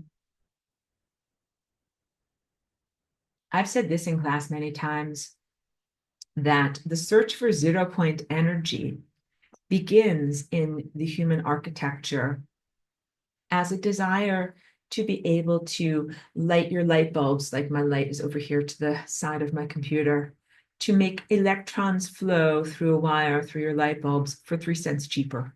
That initially, so I came here in 2001, and that was when people were just starting to explore the shape known as the torus. And someone showed me the movie that is called What the Bleep Do We Know? And it did feature humans' comprehension of what this toroidal energy shape is up into that moment, like in your cultural development. And I was like tickled, because I'm like, oh, like they're kind of they're trying to know what the torus shape is about. But when they started to talk about free energy, then I started to also comprehend, like, oh, like they're trying to build these things that they can get energy more cheaply. Because, so okay, blah, blah, blah. Here's where I'm coming from. So you can build these things that are called Rodin coils, Rodin. They are named after Marco Rodin. Marco Rodin is still alive on Earth, and he's quite like an outlandish character. And he has some really interesting videos and teachings, and he has some acolytes or disciples who carry on his teachings about vortex-based math. It's really interesting stuff, and it could inform you a lot, but it does have the word math in the title, so you might be afraid. But don't be afraid. Like, maybe you're looking for something to enlighten yourself while you're, doing your chores, and you're like, let me find a cool YouTube, vortex-based math, okay? And that's where you find the stuff that references Tesla 3, 6, and 9, not Tesla, the automobile manufacturer, but Tesla, the original genius inventor that the automobile is named after, who talked about the esoteric value of the numbers 3, 6, and 9. So basically, vortex-based math is a nonlinear approach to visualizing different math functions, such as addition, subtraction, multiplication, and division, as being vectors of energy that flow around a torus. Okay? So check out that work. It's worth delving into. But what I comprehended from people learning about the abstraction of numbers in a vortex which he did his work, at least whatever, 10 or 15 years ago. People then started to make these coils out of copper wire and create it in the vortex shape and even plug them into some different currents. And when you do that, you get all sorts of interesting energetic anomalies. One of which is like if you have a little neodymium, like a little magnet or whatever, it will hover right here in the negative space of the torus that has been created. So interesting magnetic anomalies. But what interests the people that are materialists is you can get more energy out of it than you put into it. This is what people are calling 0 point or sometimes over unity engines. So if I put in 10 units of electrical stuff that is going to flow around this rodent coil, but maybe 10.5 units comes out, everyone is like, free energy. 0.5 units came out of there, free energy. Something is happening, and I want to use it to make my electrons flow through my wires for slightly cheaper and get a less expensive bill at the end of my month from the electric company. And I'm like, this is me. This is me. I'm sipping the Kermit tea. I'm like, technically you should be doing something more with that level of inner comprehension than just making your light bulbs cheaper. Sip. But it's true. It's very, very true. It's like harnessing a miraculous phenomenon of the universe to be able to do something that is very boring and very mundane. It represents the mind state of people that are here in this materialistic paradigm at the moment, where they're just like, I need stuff, and stuff costs money. Give me free stuff that I don't have to pay for with money, because all of this life is expensive. And what you're supposed to do is to, in comprehending what the torus is and in comprehending what energy is, where it's coming from and where it is flowing to, develop an expansive worldview where you move beyond not only the scarcity model, but you start to comprehend that you are an observer and that you are part of the generative force field known as God, and that you're actually manifesting your reality, and that you're actually having a huge impact and an influence on creating and sustaining matter itself. And then through that comprehension, you are less interested in creating and exploiting your creation than in creating and experiencing your creation.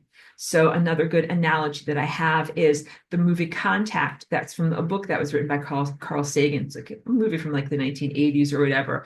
But in the movie, humanity receives a signal from beyond, like beep, beep, beep, beep, beep. And at first, there are different lessons to be learned. Humanity must work together on an international sense because all of these different nation states received different aspects of the code. So you got to get past your national borders in order to work together and bring your greatest scientists together. Then that was one of the first things to conquer, like, just like nation state divisions. Then they had to figure out that it's not flat blueprints. It was actually three-dimensional, like around a polygon. They couldn't solve the problem until they wrapped it around a polygon. Then they could use the blueprints to actually build a device. Then they all got together as scientists across the nation. They built the device. And they're like, this is a cool clank metal spaceship that is meant to fly us from point A to point B, right? And they get into the spaceship and they go there, but they don't go from point A to point B. In fact, quote unquote, nothing happens except for an amazing inner journey of pure consciousness from the person who's inside of the space capsule that has the most deep, meaningful, spiritual, and esoteric profundity. But she does not move from point A to point B. And they're like, She comes back and tells the other scientists, and they're like, not only do we not believe you, but you're supposed to be able to move from point A to point B. And what do we need with all this deep spiritual truth? And how does this help my electrons to flow in a light bulb for cheaper than 3 cents an hour? So that's the type of comprehension difficulties that your present world is facing. Like you're being literally given the cognitive keys to get out of consciousness prison, but everyone is like this, like you get the key and you kind of bite it and you're like, like, I can't eat this stupid thing, throw it out the window, like give me something I can actually eat. And it's like, this is how you get beyond the need for physical food. Truly, it is how you get beyond the need for electrons flowing in a wire. It is how you get beyond the need for a limited commodification materialistic economy in your world. Yeah, okay, I know, sorry. And I never mean to be just like endlessly critical of you. I hope that I'm uplifting. Oh, sorry. Aurelia was laughing at my impression of a pirate. Yarg matey, I hope that I did not scare you.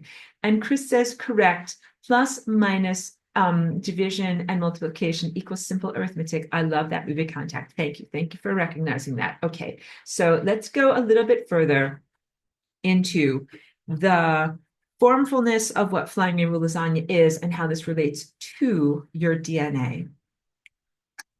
Let's draw your DNA first and talk about its behavior.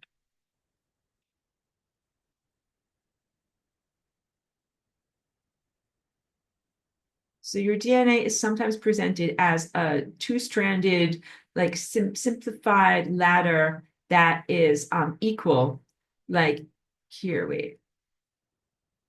So first of all, that's a sine wave, an up and a down, an up and a down, and it represents a whole circle that clearly has been cut in half along the dotted line and then kind of swung out into position. Let's draw. So this is how a lot of things represent DNA as simple ups, simple downs, simple ups, simple down.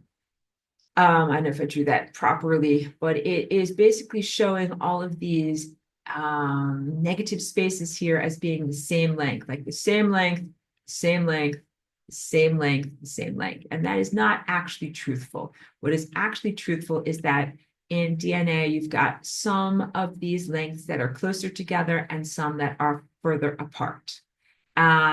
So that's the first thing, the formation of the ladder of DNA. And then this is what happens when, so you've got a zipper. I'm choosing different colors, trying to make this look good. Okay, so here, these are amino acid branches that act as the rungs of the ladder. And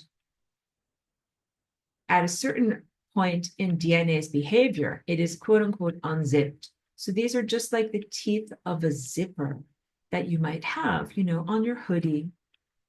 And when it is unzipped, you have kind of a Y shape. You have the stem of the Y, and then you have these two aspects that come off two different paths. And each of those paths have teeth on one side, just like a zipper when you unzip it. So this is DNA, regular DNA. Not even fancy lasagna DNA. This is just what your DNA is doing in its regular day. And sometimes it even has, just to use one color and simplify this, sometimes that's just like a splitting and then it kind of, comes back together over here. So sometimes it's just like a little bubble. Sometimes it's at the end of a strand of DNA and then it is shaped like a Y, all right? But what you need to know about is that if you unzipped all of your DNA to all be a part, like where I'm scribbling right now, you would die. These represent time structures. This over here where your DNA is organized represents an organized time structure. This over here represents an area of pure potential. You're like, hooray, pure potential. But if we unzipped all of you into an area of pure potential, you would be so unresolved and so amorphous as what you're doing in time that you would not have enough stability to support your physical presence here.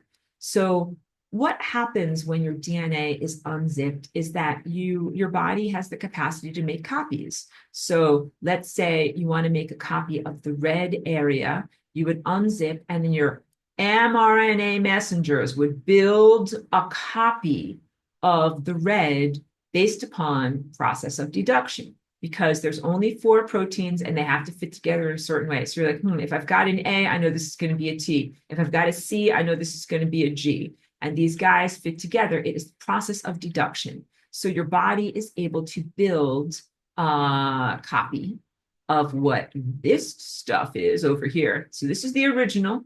This does not leave the library, stays in the library. I need to find a better color because you really can't see on your screens.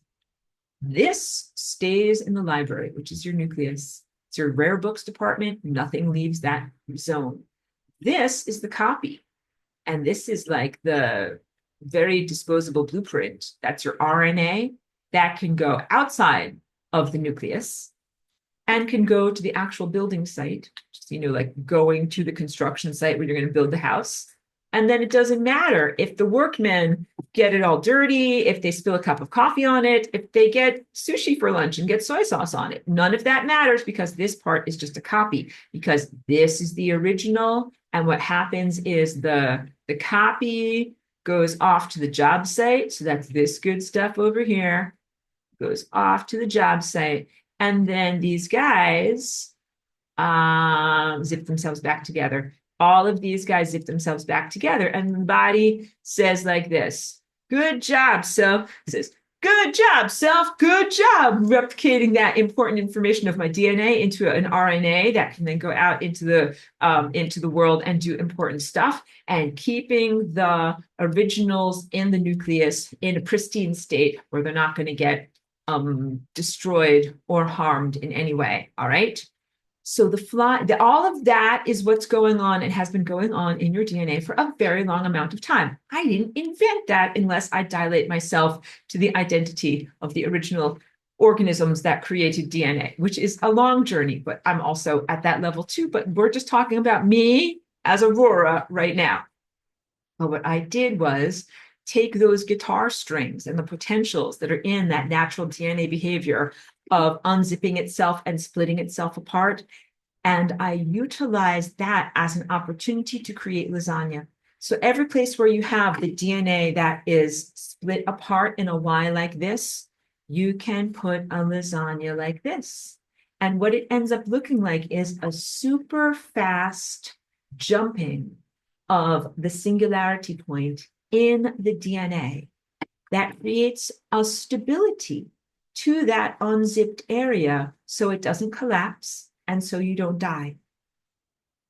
Those are important things to do. Make sure you don't die. Whenever you make these higher dimensional lasagna portals, make sure you don't die. I'm being very silly. But you can make these lasagnas all throughout your genetic sweater.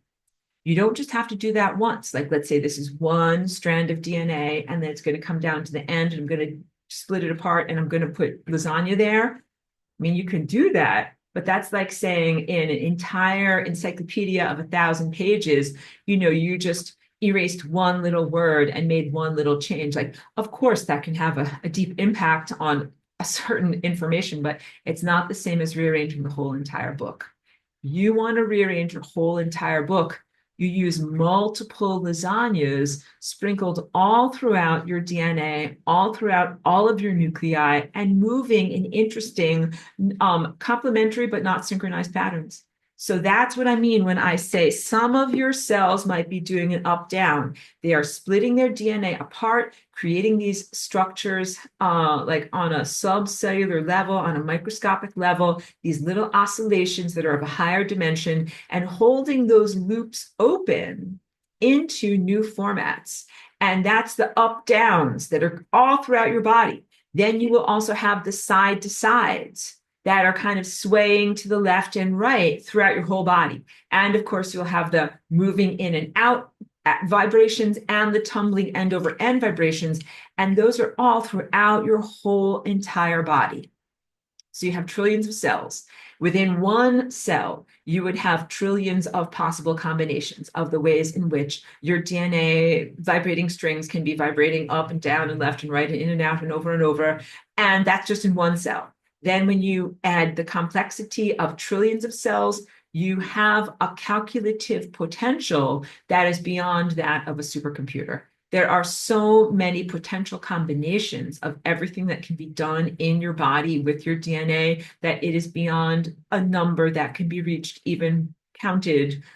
It's beyond a number that can be calculated or counted, even with your greatest level of supercomputing that is in your world right now. That is how profound you are as a biological supercomputer. And when I say computer,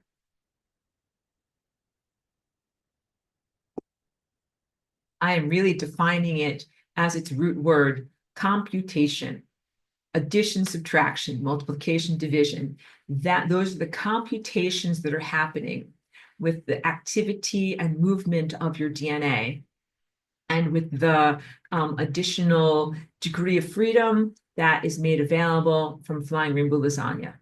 You can do a lot of computations or orders of operation per moment in your body as you are before you lasagna. You're already pretty complex, so celebrate that. But once you add the activity of Flying Rainbow Lasagna and the additional degree of freedom that is made possible through this additional movement, then you exponentially increase the amount of variables and novelty and new combinations that you can come up with. And those combinations are non-random, and they are absolutely involved with the rectification of erroneous patterns that have been put into your DNA. So the reason why Flying Rainbow Lasagna had to be innovated into the world is because your DNA was not okay. If your DNA was already fine, then it would be like, okay, great, everybody just continue as you are. Everything is fine. But everything is not fine. So we have to fix it. So we have to develop some tool to fix it. The Flying Rainbow Lasagna is the tool to be able to fix your DNA. That means that you can rearrange the words that are written in the encyclopedia of you so that they tell a new, upgraded story that is actually more correct than the story that you're presently exhibiting. The story that you're presently exhibiting is about accelerated decrepitude, which is getting old as you move through time, and disease and death. And all of those are false stories that are actually not the original story of what it is to be embodied in the world. All of those are overlays or alternative things that happen when you're exploring the periphery around the edge over here, as opposed to going down the central core timeline. So you guys didn't invent decrepitude and disease and bad stuff happening to you. Those are all the stories that are written around the peripheral edge that are the unintended consequence of diving into the center of that time vortex. Just like an Olympic diver, they dive off of the high dive and they go down into the water and they make a perfect little entry into the water with minimum splash. That's how you know they're good. Their body is all nice and straight and goes directly into the water, and there's just like a little bit of a splash. But even that little bit of a splash sends ripples all through the surface of the diving pool. This is what is happening in time. You're an excellent diver. You're diving from singularity to singularity down this central core timeline. But as you're going into the pool, you create these reverberations around the outside. That's the splash. And the splash is a bunch of stuff that is not intended. All of the death possibilities exist in the splash. The eternal life possibility is when you dive in perfectly and you get the gold medal, because good job you. But the unintended consequences are all of the peripheral timelines where something other than eternal existence happens. And that is the definition of death. And on the journey to that non-eternal existence or death, mortality experience, there's all of these misadventures that are experienced, including cellular misadventures that might be disease or malformation of your cells, or decrepitude, which is when your cells don't work properly anymore, or chronological aging. All of those things are not supposed to be what you're supposed to experience. Those are the side dishes or peripheral realities. Now, you're like, but Aurora, in the world that I come from, everybody eats their side dishes first. And then they finally eat their central entree of ascended mastery. I'm like, I know it's not supposed to be that way. You guys are filling up on bread because we're almost in Thanksgiving season in the United States. You're eating all the side dishes. You're eating bread and potatoes and breadsticks. And then you don't have room for your important proteins, which is the central core timeline. I'm being very silly, and clearly I'm a little hungry too. Melissa says, so we are trillionaires with our trillions of cells of DNA. Yes, you are. You're even beyond a trillionaire, because what's a trillion times a trillion? You're a trillionaire if you just had one cell with all of these DNA capacitations in it, like a one-celled organism that is a microbe, a lactobacillus. A lactobacillus is a trillionaire. And you have a trillion or several trillion, like 3 trillion times a trillion. That is an uncountable amount of wealth. You are, put your shoulders back. You're like, I'm so wealthy. I have everything, and you do. You are wealthy and you have everything. I would like for you to have that upward feeling of your posture that is based on the true knowledge of who you are and how valuable it is to have and inhabit a body. Many people here treat their bodies very poorly and use them as their own like experimental laboratories for questionable substances. And most people here are expecting to simply have Ms. Pac-Man die at the end of the video game and then go get a new quarter and start a new video game. And that is very erroneous and disrespectful to the miraculous nature of what it is to be embodied, to have a body, what DNA is, and what this process of soul evolution and accrual of wisdom is about. So it is not about being careless or wasteful in the opportunities that you have. It's about trying to do the right thing and learn and grow. So I often use the example of the comedic, brilliant movie Groundhog's Day with Bill Murray. He is the protagonist, and he starts out as a very unevolved person who is self-centered and has bad addictions, and he's cruel towards others and, not pleasant to be around. And he finds himself stuck in the same day, living it over and over. And initially, he does exactly what I said. He thinks that it's a punishment and he throws it all away. He's like killing himself, eating far too much, doing self-destructive things like in every day. And then the day is over and then he starts the day again. And he's like, oh no, am I still here? I can't believe I have to do this again. And that's the antithesis to what we really want to be cultivating in our lives, because many of you might relate. That's why that movie is so good. It's very relatable, that people are like, I'm so exasperated. I have to wake up in the morning again, drink my coffee, drive my car, go to my job I don't like, do all these different things I don't like, and then drive back home and then do it all again tomorrow. Like, people also feel like they are in incarnational negative time looping cycles. And like, I've done this a million times, and I have driven my car to work a million times and drank coffee a million times, and I've had a family a million times, done all these different things a million times, and can I just get out of here? And so you relate on the sense of existential ennui and having a threadbare soul from being through the reincarnational washing machine so many times. But in that movie, after he goes through existentialism and nihilism, feeling like it's all meaningless and wondering if he's just being punished, at a certain point, self-construction takes over. And that is the soul's impulse to become a better person.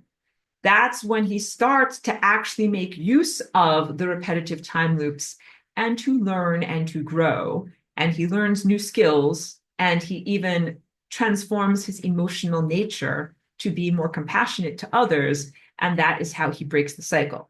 But I want all of you guys to know, don't take that movie too much to heart, because you are innocents. You are not trapped in these negative time loops so that you will become a better person. So in the movie, of course, it's simplistic Hollywood fare. He is a bad person. He goes through this experience. The character has an evolution, and then he comes out the other side as a good person. But you guys start out as good people. And oftentimes the threadbare reincarnational experience makes you into like very distorted, very deflated versions of yourself. Like, you started out good. You don't need to be ground into submission to be able to then be constructed into something better. I don't believe in that. And it was not necessary for you, good people, to experience that. So no, you are innocents who have been placed into a type of incarnational imprisonment or negative time loop situation, not to make you better people. Please internalize that truth. You are good. You are good enough. You started out as good people. You are continually good in spite of the crap that you have been put through for a very long amount of time. And now you evolve past this level of a distortion or non-pristine system through the destruction of the non-pristine nature of the system. But that does not equate to the destruction of the entire system itself. So we destroy the prison. You're not just here to get yourself out of prison. You're here to get yourself free, but also to destroy the prison so that you are not imprisoned again, so that others are not imprisoned again. But you also continue to sustain existence. That's very different than just saying, like, throw out all bathwaters and all babies and all everything. Get rid of all existence everywhere because it's hackable and it's corrupt and it's wrong and bad. It's like, no, existence is good. but the hackability of it is bad, and the non-pristine nature of what you're experiencing is bad. But keep the good stuff and get rid of the bad stuff. And that is the nature of what lasagna is. This is a tool to be able to neutralize or negate the signals in reality and in your own time body that are erroneous and not life-sustaining, and to turn up the volume into highly audible range, the aspects of your body, your characteristics, and your life experiences that are life-affirming. And it's an artistic proposal to make a choice about what is what. Like when I'm making a painting, or any artist or any musician, you're like, okay, in this painting, what's the good stuff and what's got to go? And definitely in a song, because not everybody who is an artist paints everything like crazy and then wipes a lot of stuff out and then paints it again. Like sometimes artists do that. They're just like, okay, paint. Now this part looks terrible. Scrape it off, wipe it away with turpentine, start that part again.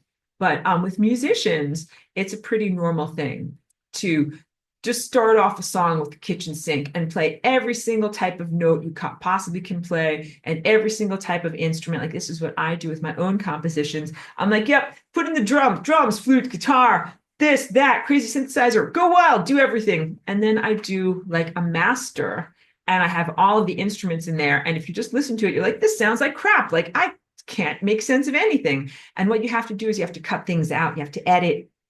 So it's not like the flutes are inherently bad, but too much flutes in a song will hurt your ears. You're going to be like, these flutes are very like squeaky and high and my ears don't like it. I only want a little bit of flutes. I just want a little bit of flutes over here. So I'm going to cut out the flutes from the rest of the song. Or I just want a little bit of guitar. I just want a little bit like Jimi Hendrix. Yeah, a little bit of guitar, but not through the whole song because that might be too much. But some things you're like, oh, like this nice drum beat, I want that through the whole song. That feels good. And that's the foundation of the percussion of the song. So artistic choices go into the editing of any song when you're a musician or a music producer. And your DNA is like a song. And you get to choose like how much high squeaky flutes do you want in your song? Or like, sometimes in my song, I'll use a little tiny triangle. It goes like ding. But I do not make a song that is like ding, ding, ding, ding, ding, ding. You would be so annoyed. You would never listen to the song because that would be like if you had a ice cream sundae that was like 100% cherries with just like a tiny amount of ice cream, but like 27 cherries. It's like the proportions are all wrong. You would be like, that is not an ice cream sundae. That is just a lot of cherries and then a tiny amount of ice cream. So the proportions really matter in your characteristics, in your DNA, in terms of expressing cosmic truth.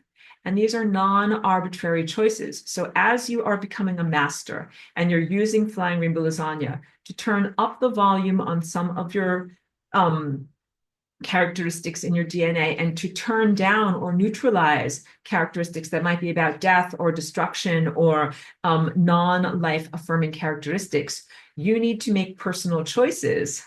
And none of it is off the rack. All of it is customized. You can't just take a template from someone else and be like, well, like that suit fits them. Do it exactly the same way in my body, because you have completely different bodies. You have completely unique DNA structures. You have completely unique soul journeys. You have completely unique learning and communication styles. So what you need to do is get inspired by someone else and their evolutionary process and who they are as an artist or a musician, but not copy them. And that's the greatest challenge of what it is when you're a creative person. So, for example, I'm happy to talk about this in my artistry and my musical journey. When I first came here as Aurora, I greatly admired the music of John Coltrane. He is a jazz musician. He played the saxophone. And I listened to his CDs over and over. This is before Spotify and streaming services and stuff. So I would just rent the box set of his CDs, like his entire body of work, from the library, and I kept on renewing it over and over. And I just had it on repeat in my CD player, and I would do all of my different art projects and just keep that music on repeat. And that was largely how I learned about what music is and what this higher dimensional patterning known as music is.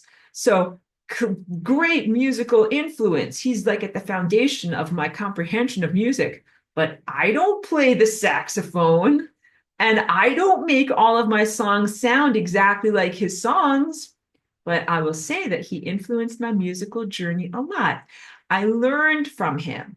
I internalized his innate genius and I learned how to play some of his songs, and it helped to bring up my own natural sense of music and artistry and innovations and genius. So do the same thing with lasagna.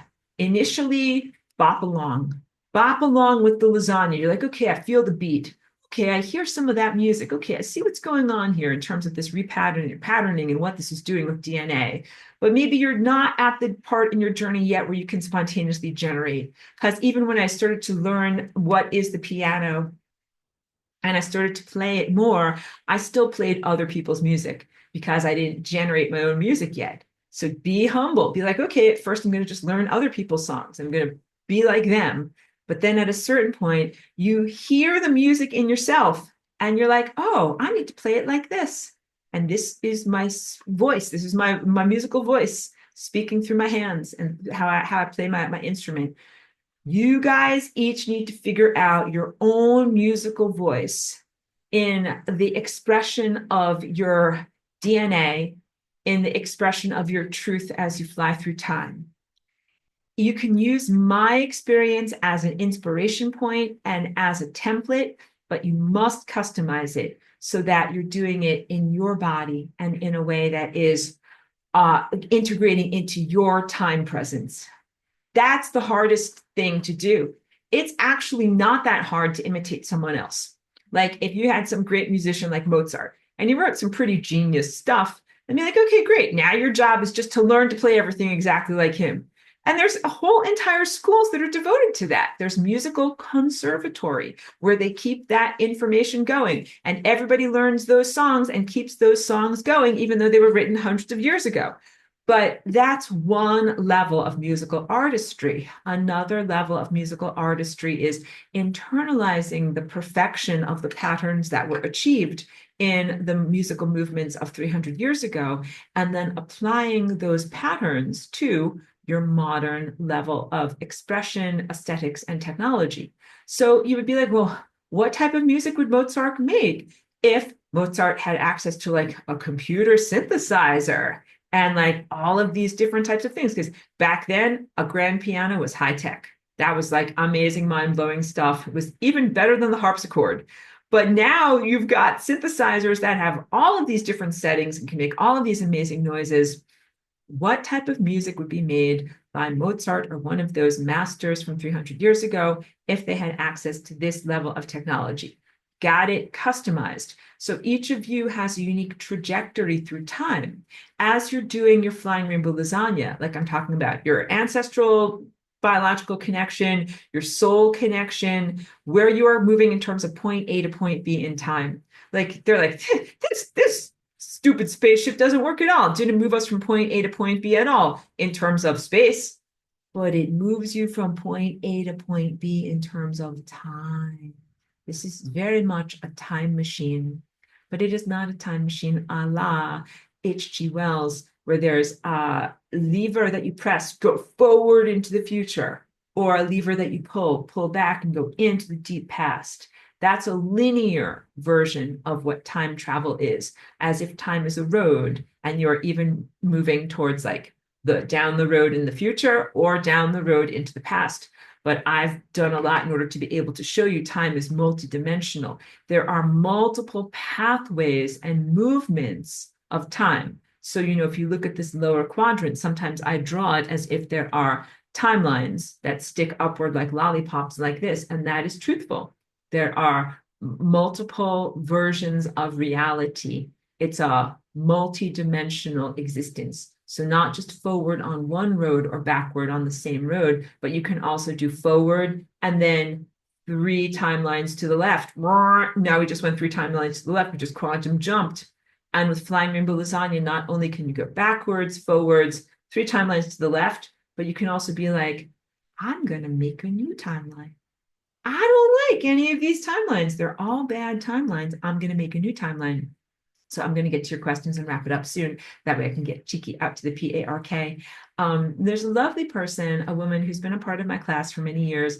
I think it's okay if I use her name. Her name is Nicole. She told us years ago that she had a spontaneous lasagna moment when she was driving to her Sunday morning job at the farmer's market. And like, if this is her car in the multi-lane highway, and here's another car, she sees like, here comes the other car coming into my lane. And she was like, oh, SHIT. And she just had enough moment to spontaneously lasagna because there were no good options. Imagine looking on the menu at life and you're like, all of these sound like disgusting sandwiches. Like, this is the gross sandwich of having a car accident, and this is the sandwich of death, and this is the sandwich of being ejected through the windshield. Like, these are all bad sandwiches. She didn't like any of the options on the menu. So she got spontaneously in touch with the chef of reality, and they wrote a new recipe. That is what Flying Rainbow Lasagna is. On a genetic level, write a new recipe spontaneously in the moment. And what she found was that there was an overlap of the other car overlapping with her car, but not crashing into her car. Then she found herself suddenly in another lane up here. Incident was over. She made it safely to her job at the farmer's market. So I'm not saying that every time you do lasagna, you will have a supernatural experience in the way that she did, but I use that as an example. Add that to your template. Add that to your John Coltrane greatest hits that you're listening to over and over so that you can internalize the truth. When faced with what is seemingly an unwinnable situation, what do? You Flying Rainbow Lasagna. Generate a new opportunity. And this is also what I call Kobayashi Maru. I'm talking about a lot of science fiction here today. That's from one of the Star Trek movies where Captain Kirk is faced with a training exercise called the Kobayashi Maru, an unwinnable situation. And this is when he was in the Starfleet Academy. But he ends up winning. And they're all like, how did that guy win? It's programmed to fail. And the answer is he reprogrammed the parameters of the computer game so that way he could win. And so in the face of an emergency or a seemingly unwinnable situation or something that seems like a big pile of bad SHIT, what do? You Flying Rainbow Lasagna. That is the activity of spontaneously generating new potentials for the future. And it's not the same as having a fine-tune ability where you can say, I'm going to replace this with this, this with this, and now this is exactly what's going to happen. It is very much like putting a lot of things in a bag and shaking it up and dumping it out and seeing what happens. Yes. So it's levels of unpredictability and exploration, not necessarily knowing exactly what you're going to create in that moment. So in the spontaneous generation, you generate new potentials and new time combinations, but not necessarily know exactly what other ramifications or the splash, as you are the diver diving into time. You then go into your creation and experience what are the positives that you created and what are the negative peripheral splash-like unintentional stuff around the edge, and you fix the stuff around the edge. This is how we do lasagna over the long term, and this is what I teach my Tuesday dance class all the time. Like, when you go through lasagna, you're dancing and you dive through portals, and then you come out the other side and you clear your perturbations. And at the end of the dance, you've generated all of these new things with your DNA and with your collaboration with time itself. And then you go forward into the day. You stop dancing on the floor, right? And you get out into the world. And maybe you talk with people or go places or do something. And you're like, that's interesting. That wasn't there before. It's because I danced it into existence, or that's new, or that got rearranged. That's different. But then also sometimes you might find something that's not very good. And you'll be like, that's new and it's not good. And I danced it into existence. What do? It's the splash. And you have to fix it. So what do? The next time you dance, you put the rectification of the splash into the dance. You're like, yep, all of this stuff on the song sounds great, but this music over here sounded crap. Turn it down, turn it down, turn it down. And now let's dance some new cool stuff into existence. And a proportion of what you dance into existence is going to be awesome and great and on target. And a portion of what you dance into existence is going to be pure crap. And you're going to want to turn down the volume of it. And when you get good, your proportions get good. You're like 99% good stuff, 1% crap. That's some pretty good proportions. All right. But when, of course, you are in the process of self-exploration and mastery, initially your proportions might be like, 5% good, 95% crap. So you do your initial efforts in pencil. Don't do it in indelible Sharpie marker. We're talking about making things happen in time. So let me just drink a little bit more tea while I describe this to you. A rough sketch of reality in time is when you are thinking about things, but you're not committed to them, and you can be flexible in what actually happens. So, one example is I'm presently planning my next retreat. And I want to do it here in Ojai. And I've been back and forth with Lan, who's my organizer, been looking at different places that we could rent and thinking about different things, but it's still in the planning phase. We haven't put down a deposit. We haven't decided exactly where is the building that we will put people and how many people will be there and what exact things we'll do. But we have an amorphous sense of something will happen at some point and some people will be involved and things will happen. Right? It's general stuff. And that's the responsible thing to do.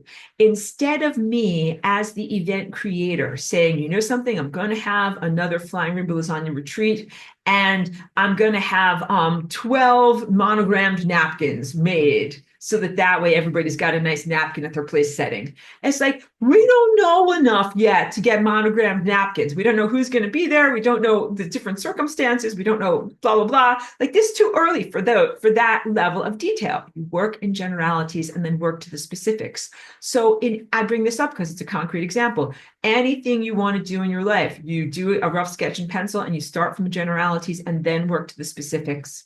It could be anything. If you want to make dinner, you're like, I don't know exactly what I want to make, but I know I want to make food. And that's working from the generalities to the specifics. And then you kind of get a rough sketch. You're like, okay, I want to make something with tomato and basil, but I don't know quite what. Great, let's go out to the grocery store and see what we can do. Okay, so you've done your lasagna and you go out to the grocery store and you're like, okay, there are no ripe tomatoes and there is no basil. So that means that I have to now erase my rough sketch that I danced into being, because that is not going to be on the menu. I have to do something different. And it doesn't mean like, oh no, my shoulders go down. Like, everybody hates me. Why is life so bad? No, you have to be like, wow, I danced this into existence. I did that for a purpose. I have to explore that purpose. Maybe there's something even better. That's what you really have to maintain, that attitude. And so you erase your initial expectation and then be like, well, okay, let's look to see, what did I dance into existence that is awesome? What's the freshest stuff? What's the best looking stuff? What's the most affordable stuff? And you're constantly in a flexible and responsive mode in experiencing your creation. That's what I mean when I say it's not endless drudgery, like, oh, I thought I danced perfection into being, and yet there are still things to fix, and I'm endlessly annoyed by this. You're like, no, you're engaged in this process. The process is the goal. The goal is not everything is perfect, and now I can sit on my butt and do nothing. The goal is being actively engaged in the process of making things better and having a good, comfortable quality of existence while you do it. This is, of course, completely against the sense of what humans call determinism, which is saying, like, somebody else wrote this whole entire book. I know nothing. Don't ask me. I just work here, and there's no way for me to make it better. And that attitude is like, it's a very unevolved attitude. It sidesteps a lot of personal responsibility, and it also makes it possible for you to complain endlessly without being required to actually do anything to fix it. You're like, I hate the world. I hate this. This is terrible. This is terrible. This is terrible. Oh, well, the world is terrible. Oh, well, time to go to sleep. Wake up tomorrow. Do this whole same thing again. That's the threadbare nature of existential ennui. and what many people have gone through, and exploring levels of feeling out of control and disempowered in their reality. But once you start to use lasagna and you start to get some traction, you're like, I am actually doing stuff. I'm actually making things happen. I'm actually externalizing my internal reality by doing this genetic dance. And it's kind of fun. Because even though you might not be in control of 100% of your environment, you can do a thing. So again, I have had to work hard to master lasagna, even as I've been here lasagnaing for over 20 years, 23 years at this point. So I remember the first time that I consciously lasagnaed something into existence. It was a chocolate bar, because I was like in my meditation, I was like sitting in my cross-legged position. I had done my Merkaba and I was doing my Flying Rainbow Lasagna, and I envisioned this chocolate bar. And then I remember I went out for a walk and I walked past the bread cafe that was in my town when I lived in Woodstock. And right in the front window, there was a new display for a new type of chocolate bar that had all of these types of patterns on it, like this particular four-lobed shape on it. And I stood there looking at the chocolate bar and I was like, I made that. I made that with my mind. I danced onto this timeline. Those chocolate bars weren't there before. These chocolate bars are here now. This is huge, huge. So and it was just, it's one chocolate bar. It was not a transformation of the entire world economy. It was not a transformation of everybody's social existence, banking, high-level finance, the stock market. It was one chocolate bar. But it was very, very positive for me to see that I had the power to be able to manifest one chocolate bar. And that's what you do. You start small and then begin to expand into larger levels of personal empowerment. And as you expand, with great power comes great responsibility. You must take responsibility for what you do. So that chocolate bar was like me being able to control 5% of my reality, 95% still crappy and out of my control. But as I fine-tuned my ability, I found that I could have more of a direct control over my reality. And I also found that I had to be very focused in what I was doing, very, let's say, non-arbitrary and non-capricious. So when you see me doing my dance, and you might see me touching time, like grabbing time from one place, twisting it around, bringing it over here, weaving it together with another part of time, bringing it together, and then bringing my hand vortexes together. I'm knitting the sweater of time with my own body. But I'm very, very specific about the patterns that I'm doing it in. None of it is by accident. All of it is on purpose. And even in the midst of all of this stuff as an inhibitory agenda and inhibitory regime, I am still attempting to be as accurate as I can in how I use my body, what I'm touching on, and what I'm bringing together. So Lan, who's also my organizer, as I've been, talking and describing this to her, through many different conversations, one time she was like, oh, it's like Dance Dance Revolution, but with timelines. And I'm like, yes, exactly. So this is also like, I only know like Ms. Pac-Man and maybe Frogger. But Dance Dance Revolution is one of the more recent ones where you've got like, a little map of where your feet need to go on the floor and numbers. And then you've got a little avatar on the screen. And if you make your feet go in the right place according to the video game and you match up with what's going on the screen, then you win at the video game. That is exactly what you try to do with lasagna. You have, first of all, larger time currents that are a part of the larger time structures that you are within. That's larger time structures. Galactic, Taurus. Solar system, Taurus. Planetary, Taurus. And then every single combination of human events that have been going on for millennia. That's like the double Dutch jump ropes that are already going, all right? And they're going in these complex patterns. And then you have to be able to kind of like make an assessment, get your timing and be like, okay, I want to jump in. I got it. It's like this, and then you jump. And when you jump, you have to integrate your feet so that you don't get tangled up in the jump ropes, but so that you integrate what you are doing with your DNA. The dance of your DNA is non-arbitrary. It is highly patterned, and you achieve this eternal, blissful, non-friction existence when your patterns fit with the larger patterns of a much, much larger alive time animal. And the key points to remember are that You want to be alive, the larger time animal wants to be alive. You want to be in joy and in comfort, the larger time animal wants to be in joy and comfort. You want to explore new things and have the right amount of novelty and, unpredictability. The larger time animal wants some amount of familiarity, some amount of unpredictability. Like basically, it's you. Spoiler alert, I always say that it's you, girl. But coming from a different direction and moving at a different rate and really with a different level of perception. So your red blood cells go through your stream of your blood. They are you, but they're also like tiny cell. And you're like, I'm a person named Aurora. Like we're not the same, but we all want Aurora's body to continue onward. We all want to transport oxygen effectively to the brain. We all want to have, good optimum body processes. This is you submerged in time. You're a little tiny torus, like a little tiny blood cell moving through a larger time body. You are flowing through time in this figure eight pattern, even as time itself is flowing through itself in these enormous, eon, epic, larger scale patterns that you can barely even conceive of with your mind in its present state. But you have common goals.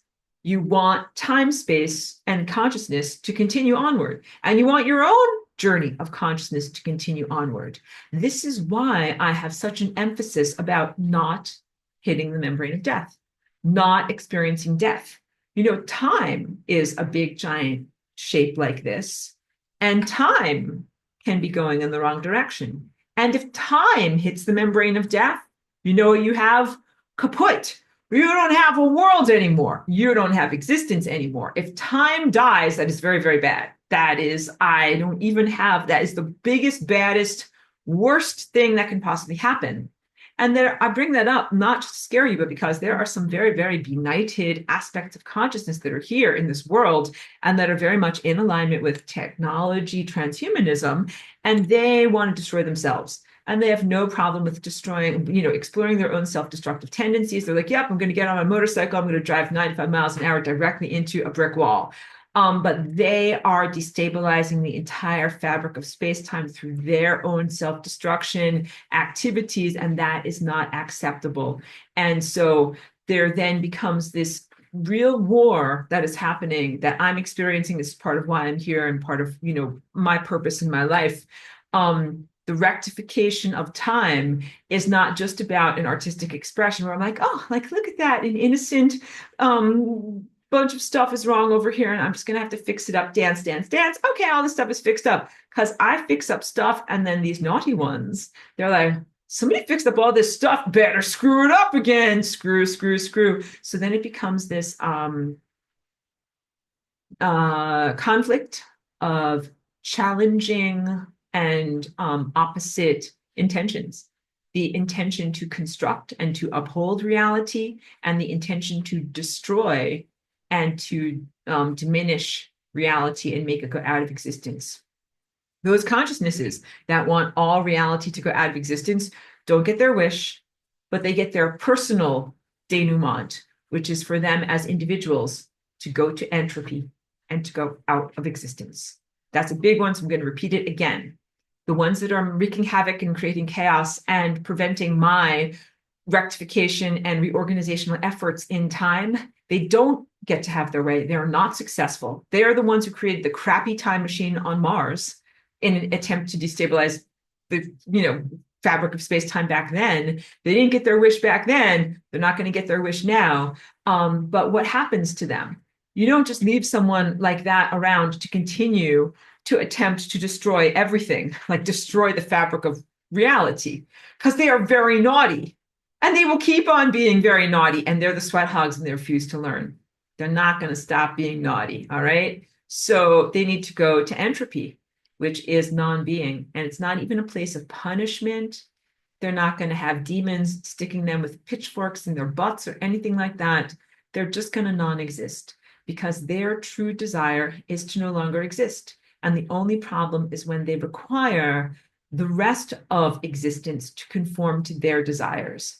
They have these desires to non-exist because of the exact thing that Aurelia alluded to. They went insane when they went off of their planet.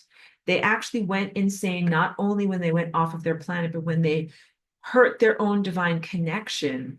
They went away from God, they created technology, and then eventually they went off the surface of their planet. And those three things made them progressively more and more insane, more and more self-destructive, less and less in alignment with eternal life-affirming coherence. Again, went away from God, created technology, and then used clank metals technology to jump off the surface of their planet. Jumping off the surface of their planet is the equivalent of astrally projecting or getting out of your body. Your consciousness leaves your body, right? Their consciousness went from being on a planet into a technological form that then either went through a portal or flew across time space from point A to point B and left the planet. That's not healthy. That's like, how long can your consciousness survive without being a part of your physical, biological body processes? Not very long. Like, if you go on an astral adventure and you don't take care of the body, meaning by eating, drinking, and making pees and poo-poos, the body will not be alive for very long. After about a day or so, like, your body's not going to be alive if you don't inhabit and attend to your body.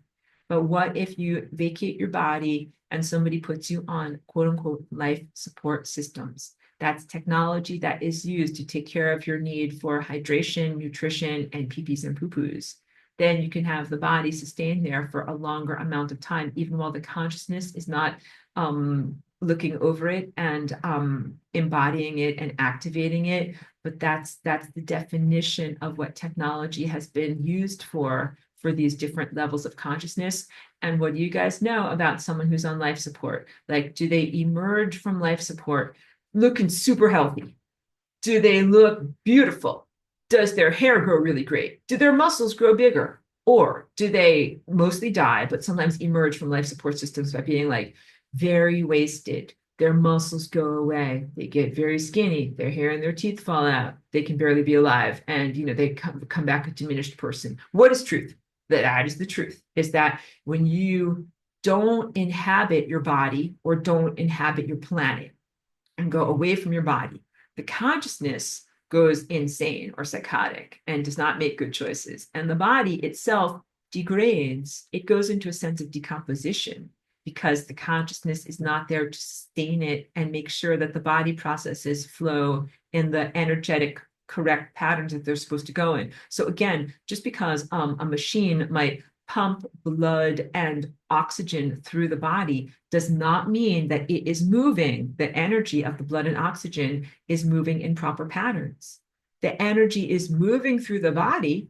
It is sustaining some life patterns, but with a huge amount of friction, with a huge amount of diminishment. Breathing is an art form. Eating is an art form. That means that it's not just like food goes in, food comes out, energy comes in, energy comes out. That is a very reductionist and robotic way of looking at the miracle of the body. Eating is an art form. Breathing is an art form. Making your body metabolize and moving out waste products is an art form. And these mechanistic life support systems do not really honor that. And that is why they actually degrade the body. And you can't live forever, quote unquote, if somebody put you onto some life support systems. Luckily, you would only last a little bit of time because it's a type of hellish existence, not really a positive existence. Apologies if any of you have family members who are on life support, but it's not a good thing for them or for anyone. No, it is actually more merciful not to have that experience. So, you do not want to get off of your body or off of your planet using artificial life support systems or a clank metal spaceship. Please know that. Please know that that is not a positive thing to do, and that what you really want to do is cultivate yourself and cultivate your whole entire body system and architecture and cellular architecture to be able to be an idealized polygonal shape that can go through a consciousness door, like go through a frequency door, like that movie Contact. She went through a frequency door, and your materialistic limitations and motivations will become totally irrelevant when you reach that level of attainment. Okay, so wait. Melissa says, so we are trillionaires. We got that comment already. Aurelia says, a thought I thought you meant literally here. I'm not sure if I'm getting the joke. We love and care for our bodies in Aurora's class. That is correct. And I'm very, very happy that you've internalized that. So wait, hold on. Tom has a long comment here. I have to squint and says, so when sitting down to meditate or doing FRL on my yoga mat, do I imagine, picture many, many strands of DNA with broken strands, and then start imagining many, many FRLs placed throughout these various strand breaks, with the FRLs moving backwards and forward, sideways, tumbling end over end? Or is this something that happens automatically when I'm in my own creative FRL dancing groove, imagining creating alternative timelines? The second, not the first. So when I do my FRL, I am not imagining all of the things. Oh, Princess Cheeky has arrived. I'm not imagining all of these broken timelines and how I have to specifically, like mend them all together and twist them all together and making it better. Far from it. What I do is I get into my Flying Rainbow Lasagna supra consciousness, a higher dimensional viewpoint where I am capable on a much higher level and I can do many, many processes at once. And in that supra consciousness mind state, I organize the totality of my being. That includes my energy field, my emotional field, and the strings of my DNA. So wait, hold on a second. Let me press pause, and then I'm going to continue answering this in greater levels of fullness. Hold on one second. Press pause, press pause. Hold on. So when I do my Flying Rainbow Lasagna dance, I get into the groove and I get into the rhythm of what I'm doing, and I activate a higher dimensional perspective wherein I am hyper capable and I am capable of feeling the overarching fabric of time and feeling my own integration into that larger fabric of time or symphony of life. And then changing and shifting what I need to shift internally to more effectively connect with those larger time waves. So when I'm doing the dance and I'm guiding other people through it, I'll tell you how big the time waves are and when they're coming. I'll be like, okay, guys, like get ready, like paddling out, getting ready to go surfing.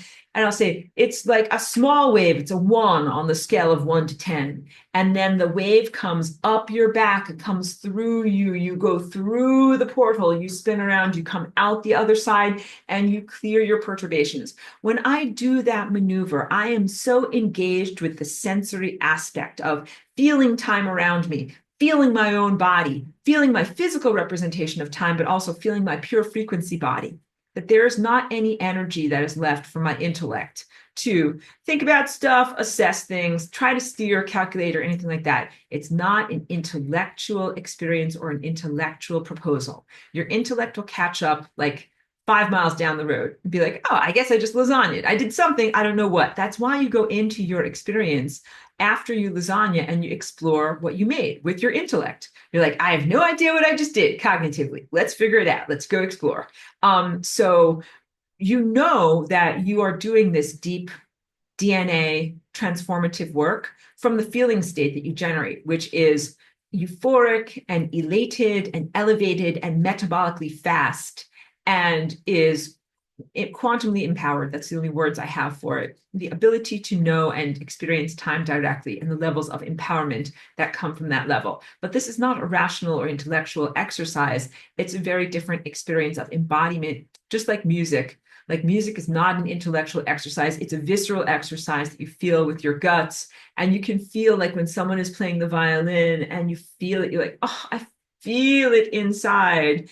And when someone is playing the drum and it gets you going, you're like, oh, I feel it inside. Like these are feeling states. So you know that you are doing the lasagna correctly when you hit these sweet spots that are like these feeling states where you feel particularly capacitated, in tune with reality. You feel like you're in a moment when anything can happen.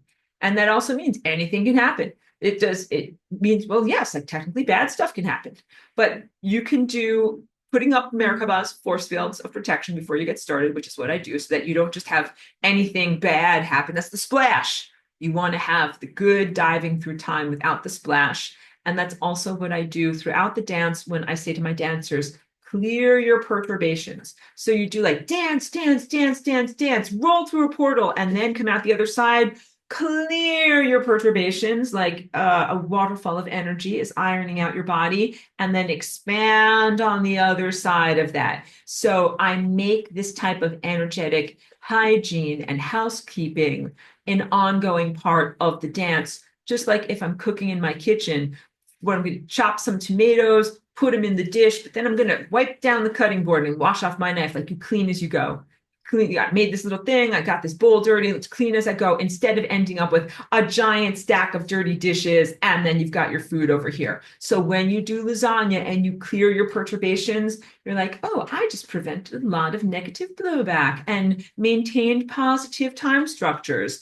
And that way you don't end up with a giant backlog of dirty dishes, which is negativity that you then have to deal with, because you're like, well, parts of my painting are great, but parts of my painting are very gross and ugly. You clean up the gross and ugly stuff before you even experience it.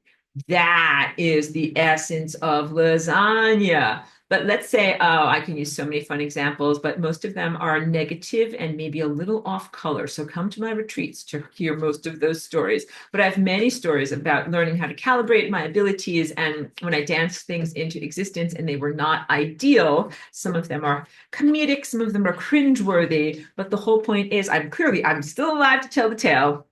I'm still here. And what did I do? I fixed it. I fixed it. The stuff that wasn't perfect, I had an opportunity to fix it. So when we put up the Merkaba around the activity of doing Flying Rainbow Lasagna, what we ask for is a soft landing, just like you guys can see. And Chiki's so cute. She's playing with her toy over here. I've got this mat and I use that as a puffy mat because, like, let's say you're doing some acrobatics or some gymnastics or whatever, and you are learning how to do it and you fall. Don't want to break your bones. You want to have a soft landing and fall correctly. So you do the same thing with time structures. When you are innovating new time structures, and let's say you screw up and you make something that's not right, some of my off-color stories, but the things that I made that were not right, what you want to do is have a soft landing. So you have a Merkaba protection around you that basically says, I'm intending for moving towards longevity and coherence and life affirming activities, and I'm reflecting away negative consequences. And of course, if you dive into the waters of time and you destabilize things and it comes out badly, you have an opportunity to not die and instead to fix and rectify the things that came out badly. And what would that look like and what would that feel like? It's different in every situation, but you have the time and the opportunity to be able to do it. So that also should help you in the initial efforts of doing lasagna, because it takes a little bit of a saucy attitude where you're like, I think I'll rearrange time and space. Why not? You know, like, it's good. Like, you should be a little saucy like that. But part of you is also a little bit like, oh, like, what if I do the wrong thing? And I don't want to mess up the entire world, because you're good people. So as a responsible artist, you begin with rough sketches in pencil or charcoal. And then once you start to know more of what you're doing, then you start to move into indelible ink or paint. And even as an expert artist, sometimes I have made mistakes or mushed my painting of life in not good ways. And then I had to paint over, I had to fix it, I had to rectify it, I had to make it better. But there's always a way to do that. And it's part of the learning process, and it's part of, what you do. And then the other thing in terms of making mistakes, sometimes I have danced in my lasagna dance. I've danced into being some experiences that would be considered non-ideal. And when you're going through it, you're like, wow, this is really uncomfortable. I don't like this at all. Mostly things that were not physically dangerous, but they were socially, what's the word?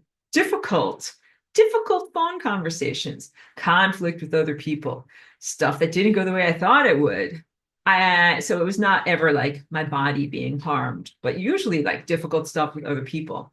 But every single one of those times, it was because it had to happen for me to be on an optimum timeline. So I remember one time I danced lasagna. This was back in 2021. And then immediately after I finished, I got a phone call, and it was like an inflammatory phone call. And I was like, I definitely moved apart from someone from the conversation. And afterwards, I was all like, my heart was pounding because it was very confrontational. I was like, oh my God, like, what just happened? What just happened? Why did I dance that into existence? And then as I processed it more, I was like, oh, well, like, I needed to do that. I needed to distance myself from that, person in relationship. I needed to not be receiving information from them. I needed to think in a different way. I needed to move in a different direction.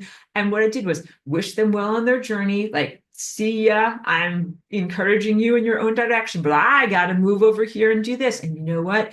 It was essential. I ended up making better choices than I would have. I ended up being more independent and self-actualized than I would have.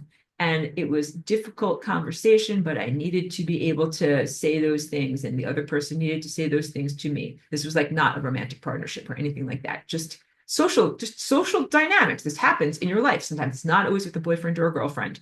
And so I've actually had this many times. Like I've had it this year where like all of a sudden it's usually a phone call out of the blue. I'm like, oh, hey, how you doing? Your life is totally destabilized now. Okay, bye. And I'm like, I danced this into existence. Like, what is going on here? And when that happens, if it happens for you, don't panic. Just be like, okay, like I know that your emotions might feel like your heart is pounding, your stomach is hurting, or whatever's going on, but you're like, okay, it's happened for a reason. Why did I make this happen? And then as you go through your processing of why it happened, then you can kind of get the perspective. And every time I got the perspective, I'm like, oh, that person needed to be out of my life. Oh, I needed to be far away from that person and what they're doing. Oh, I needed to be over here doing this instead and thinking in a different way and using my energy in a different way. So try to be flexible as you are surfing through time and lasagnaing through time. Always be respectful of other people whenever it's possible, on their journey, because, like you want to encourage people. But if you need to disentangle your energies and go in a different direction, sometimes it can be a little bit socially cringeworthy and not that much fun, but it usually happens for a reason. So please hold that forward. And I say that to my dancers too. I'm like, we're dancing positive things into our life, but sometimes I've had like difficult repercussions and difficult phone calls, and it always just recognize you got to wipe that part out of the painting because it's not correct. And then you have to put something better in its place. So that was what I did in all of those circumstances. So it's also about contextualizing why it happened, but also bringing up what is your response to it. You don't go off into dejection and just reject the world and say, that's it, like everybody hates me. You say, okay, like I need to change and rearrange what's happening. And Lisa says, thank you for being here. It says, thank you for sharing FRL, love you and cheeky. We can use FRL to clear from old energy drains. Yes, yes, yes. Thank you for the love and for always including love of cheeky. I'm going to go in 3 minutes. That way I can take her outside while the sun is still out. Okay, so yes, you can use FRL to clear old energy drains so I haven't spoken enough about Flying Rainbow Lasagne, and the past, the retrocausality, and how changes in your present moment now can radiate backwards into what you perceive as your linear past and make a change in the things that you have experienced that brought you up into this moment. You can also have a transformation of parallel energy selves, because what you do is you lasagna laterally. Like you've got all of these different timelines and you're on this timeline here, but you can lasagna back and forth.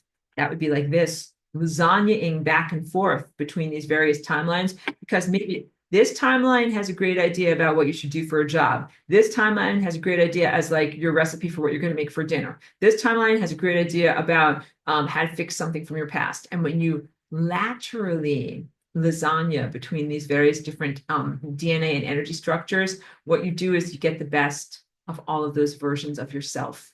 So it's not only emphasizing what is positive in your present DNA signature, turn up the volume, turn down the volume on the bad stuff, but the stuff that's positive, the music that's positive in your parallel lives, you can take the impression of those patterns and put them into what you presently are doing. So I say that is like getting a scoop of another person or version of yourself, but the scoops you're not stealing.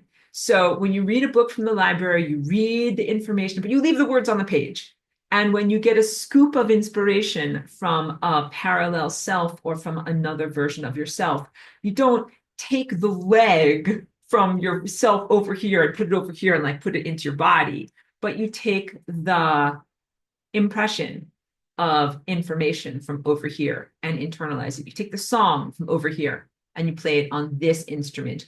Joyce says, love you, Professor and Cheeky too. Thank you for being here. You are a valuable treasure. Thank you for that comment. So beautiful. And you uplift me a lot, and you definitely give me a lot of positive energy to keep going on the marathon of life. Thank you, Joyce, for the beautiful, beautiful uplift there. So yes, this has been a relatively informal presentation of a lot of what's in level 1, lesson 1, but please access the whiteboards because I didn't go through a lot of stuff there that is about electromagnetism, how the two things are related, and some of the basic shapes, but we'll get more into that because the foundation knowledge of what these basic shapes are is worth mastering, so that way you can comprehend what is happening on the level of the sun, the stars, the galaxy, and even a tiny molecule.